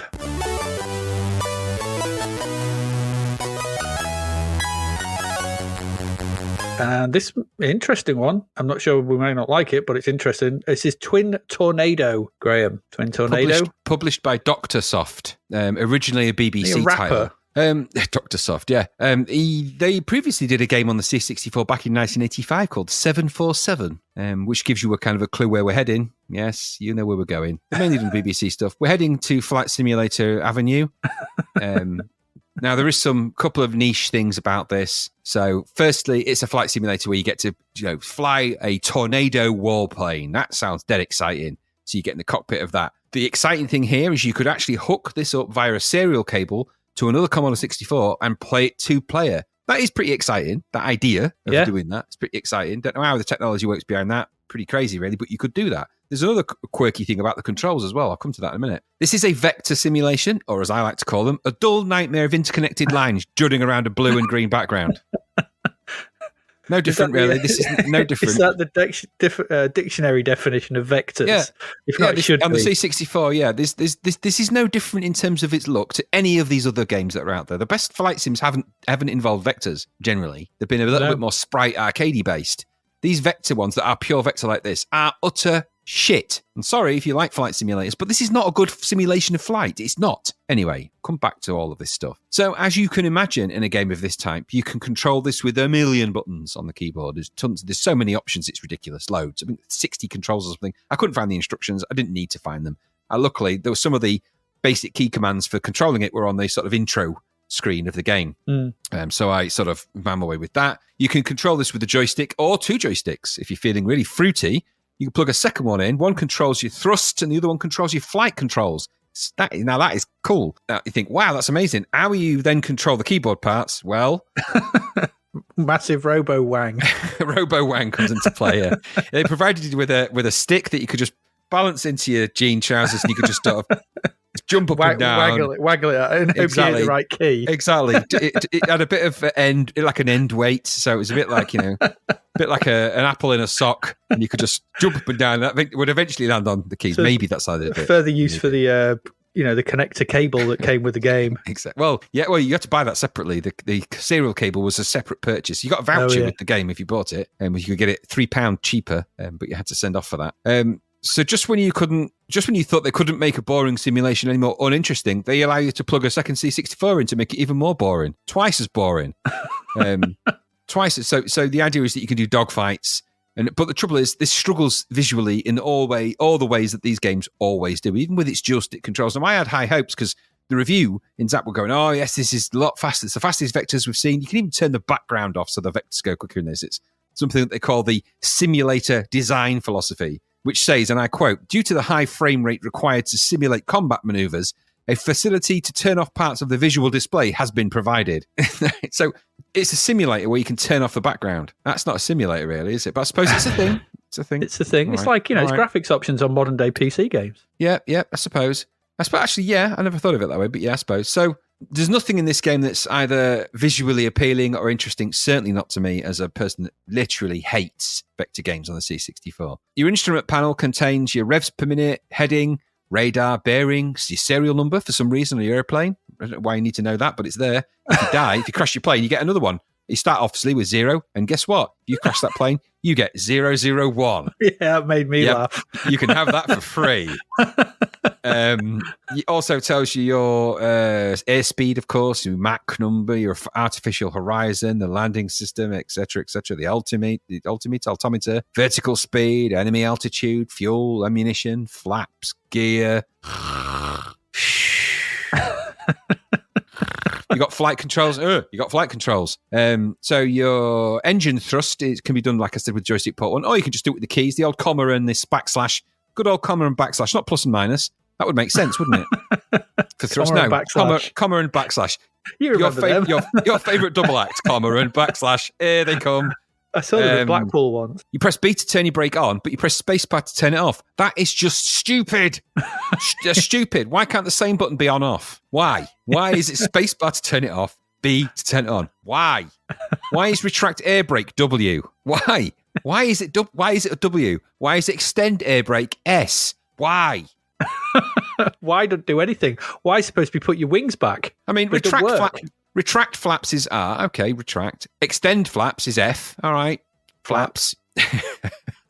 Flaps. We just said flaps at the same time. Put your landing gear up. You press T for that. Just put it down again. It's G. Okay, gear. Okay, get it. Your gun sight off is Q. Why would you ever want to turn your gun sight off? Ever. In a fighter plane. Why would you do that? At what point would turning your gun sight off in a fighter plane be a good idea ever? Because you could ask Luke Skywalker that. Well, yeah, you turned off 632. Sorry, serial number 000. You seem to have turned off your gun sights. Are you okay? Computer. Yeah, I'm fine. I'm going to switch to manual throttle. How do I do that? You press E, of course not. M or T. I'm not going to list this. I could go on. I'm not going to. Your wing sweep back, by the way, is H if you ever need it, and your ejector seat is return. The stupidest button of all time on a plane game simulation. A ejector seat. Stupid. Just saying, it is stupid to put it there. I know it's simulation, and if you're crashing, press the. What difference does it make in a game? It just restarts you back to the thing. Exactly. In plane 001. Nothing happens. It's not like it's a court martial or a hearing as to what happened. This is not Top Gun. If you press return, it ejects you out. You go. It's not even a series of vector animations that make any sense. It's just there's a blurring of stuff, and then obviously you're out the plane, and it's the end of game. Done. Back you go. Serial number 002. Here we go.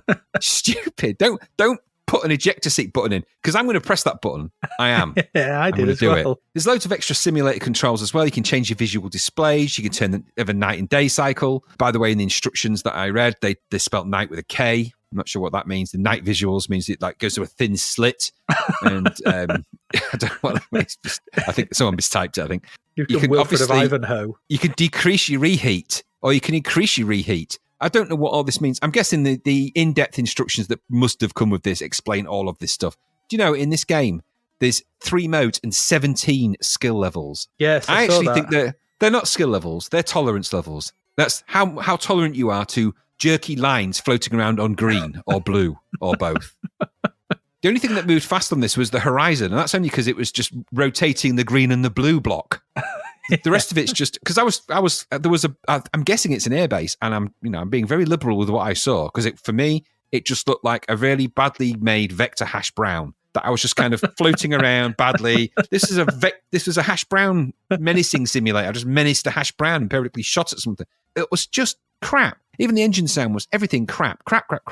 This, and I'm sorry, but maybe this is a technical marvel that's escaping me. And maybe on the BBC, it would be faster. And we've said it a billion times with these vector games that just don't work on the C64. This is no exception. The novelty of plugging your mate's C64, and that means both of you have had to buy it, by the way, because I don't think you can load it in and then sneakily load it into. I don't know. Maybe you can. Maybe it's one copy with one link. I don't know the mechanics of all of that. I don't know. Actually, I suspect it's on tape. I think so. You could probably load it in because it wasn't disc. The version I had was a tape version. There must be a tape version. So it was one single load. But as we know, it's just not flight simulation, is it? It isn't. There's nothing. It doesn't feel like flight. Just making a noise and being slightly higher up on green than you are on the blue or whatever doesn't make it a flight simulator. Nor does throwing matchsticks in your face. And if you actually want the experience of this, sit in front of a fan and get your friend to just throw matches or cocktail sticks in your face. Tape them together so they're in bad triangles. Exactly. And then warp them every now and again. Exactly. Just paint one of your walls green across the bottom, blue across the top, and just periodically cock your head to the left and the right. Tilt yourself. Yeah. Oh. That's because it's the same thing. And then get the cocktail sticks thrown in your face with somebody obviously behind you going, making that kind of noise filter noise in your ear. Because that's all this is. It's that. 85%. Are you having a laugh? No. This just made me want to go to the toilet for a twin tornado, which I did, actually, straight afterwards. So I thought it was just, I hate these kind of games. Maybe, I don't know. Open the Bombay doors. My final statement is this. If you're going to play these games and if you're going to, if you're into them, just wait for the Microprose games because at the very least, they've got more game wrapped around them. So they've got screens and they've got, modes and they've got little bits of stuff and you get medals and there's all that. Missions to do and things. This is just floating around, flying about and periodically, dogfighting with your mate if he happens to be a vector you recognise. Crap. I hated it. It's awful. Just wait for play Gunship or wait for Stealth Fighter, but don't entertain this nonsense because it's utterly pointless. You're going to tell me you loved it now, aren't you? No, I didn't. I hate it. I hate these stupid games. I'll give it its due. It's a technically very clever experiment, and I'll give it that. It just loses all of its novelty. So was Frankenstein. Well, yeah, true. And I did feel like creature that is not the game. I did feel like I was flying this with one arm longer than the other.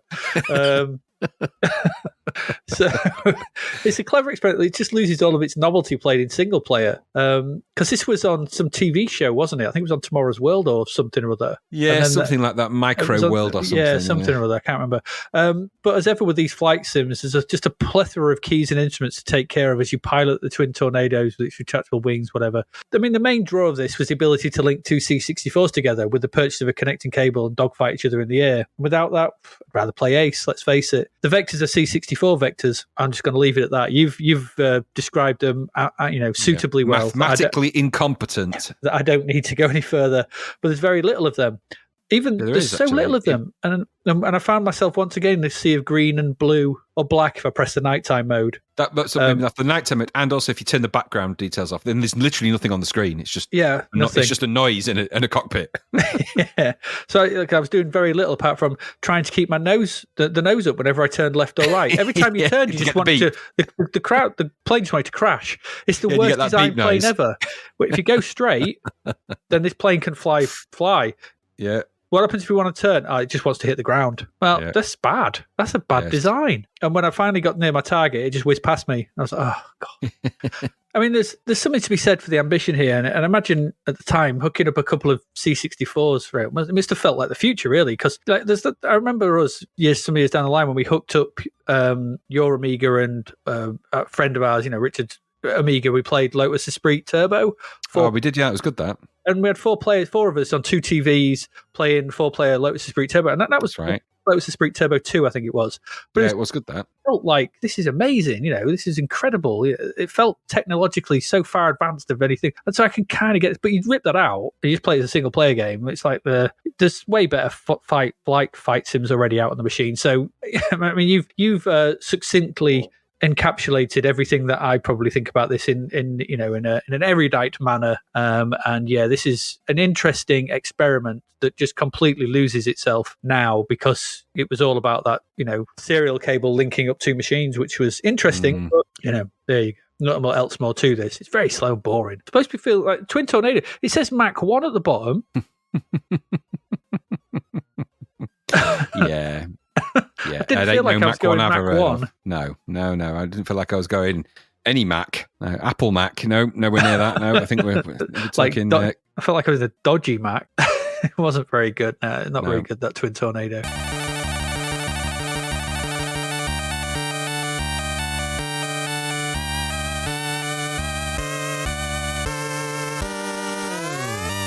Oh, there we go. That's all our games for this week. So what have we looked at? Looked at a few. We looked at Defender of the Crown, which we loved. Which was still good, great to this day. Really good. Colony, which is 20 years too early. Yep. Spellseeker. Brown madness confusion. Yes. Left is up. Confusion. Right is down. rotate. Stupid. Plasmatron. Inertia and shooters. Just never. No, never. Frankenstein. I'm waiting for this bear. This bear just work. How can I surprise a bear off a cliff? Oh, I know. I'll just jump down, even though it's been waiting for me. Absolutely. Oh, mate, your house is on fire, dumbass. I'm not bothered about that. I'm waiting for the house is on fire. The bears, the houses, the flames. Another portion of my life. If only I hadn't created that monster, it wouldn't have killed my sister. Maybe I should deal with that. Absolutely. If only I'd have got arms from the same corpse. Come to think of it, I've just remembered I did create a monster and it was massive with one arm longer than the other. Yeah, why didn't he get arms from the same corpse? Has he got legs from different corpses as well? So he's got one leg shorter than the other as well. It's just this shambling weirdness. Not to go over it again, but one thing that is a prevailing mystery is that he said he enlarged everything to make it easier, but where did he get the enlarged body parts from? Because you can't just make them bigger, can't you? You can't just write any big arms. Whereas you can't just, you can't just get arms. So he must have looked specifically for gigantic body parts. Yeah, massive body parts. Embiggening. Exactly. Had a massive embiggening ray. I'm just guessing that did he have one limpy arm, one limpy finger? I don't know. One limpy foot. He could have. Those things could apply. Anyway, who knows? Sorry about that. It's all right.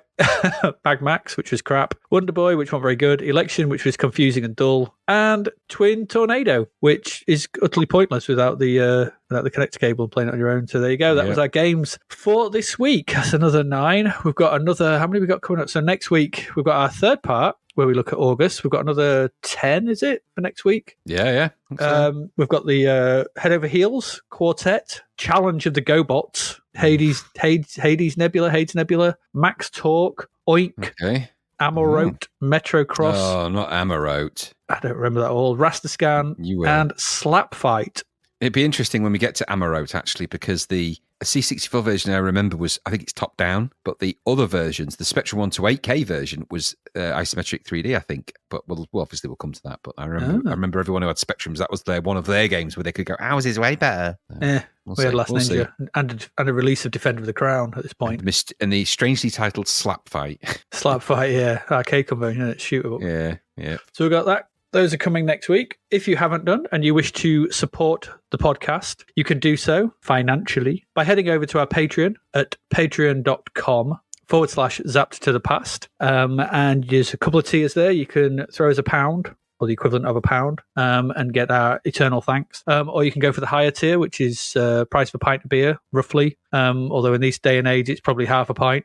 And for that, you get lots of cool stuff. Early access to episodes, you get the access to the Discord, things like that. Shout out, you've been mentioned in the shout out, the monthly shout out, and everything like that. So there's loads of cool stuff going on. If you wish to help us out, that would be cool. It helps us keep doing this. We've got still miles to go of all the games we've got to play and server costs and all that kind of stuff. So if you fancy doing that, that would be really cool. Obviously, there's no obligation to, but if you do want to, then that would be great. We'd really appreciate it. Absolutely. This is the middle episode, so no crap verts or anything just yet. No roundup of charts. So I think that's about it, isn't it, Mr. Rannings? It is. Yes, I think we've done. I think I'm going to go off and have a good old game of Twin Tornado. No, I'm not. Neither will I ever do that. No, I'm going to play some more Mag Max because I just want some massive robot wang. Robo wang. The 80s cartoon they never made. You never knew you wanted. Robo Wang. And on that Wang note, I think I'll say that'll be that. So, as ever, I have been Adrian Mills. I have been Graham Raddings. And you have been listening to Massive Robo Wang. And we will see you again next week. Thank you for listening to the Zapped to the Past podcast. We hope you enjoyed our deep dive into the world of Commodore 64 games, as well as the music, films and TV from around the 1980s, driven, of course, by the issue of Zap 64 magazine published at that time. We will return with a whole new batch of games and stuff to talk about next week. Until then, if you want to listen to or download previous episodes of Zapped to the Past, and why wouldn't you, they can all be found on our website at zappedtothepast.com, as well as being available on Podbean, Apple Podcasts, Google Podcasts, Spotify, Deezer, Audible, Player FM, and, well, pretty much anywhere where we can upload them. By the way, we do always love to hear from our amazing listeners, so if you'd like to contact us about anything in the podcast or beyond, you can do so by emailing us at zappedtothepast@gmail.com. We're also active on Twitter under @ZapTother, as well as Facebook, Instagram, and most social media platforms. Just search for Zapped to the Past and you'll find us. Oh, and if you like the podcast and what we're doing, please do like, share, review, rate us. It really helps. Something, apparently. The Zapped to the Past podcast is written and produced by Adrian Mills and Graham Raddings, and recorded at Flaky Bits 2.0 Studio. All opinions expressed are those of the writers, and while we indeed love Zap 64 magazine, the Zapped to the Past podcast is not affiliated with it in any way. Stay safe, see you next time, and remember, we play these games so you don't have to.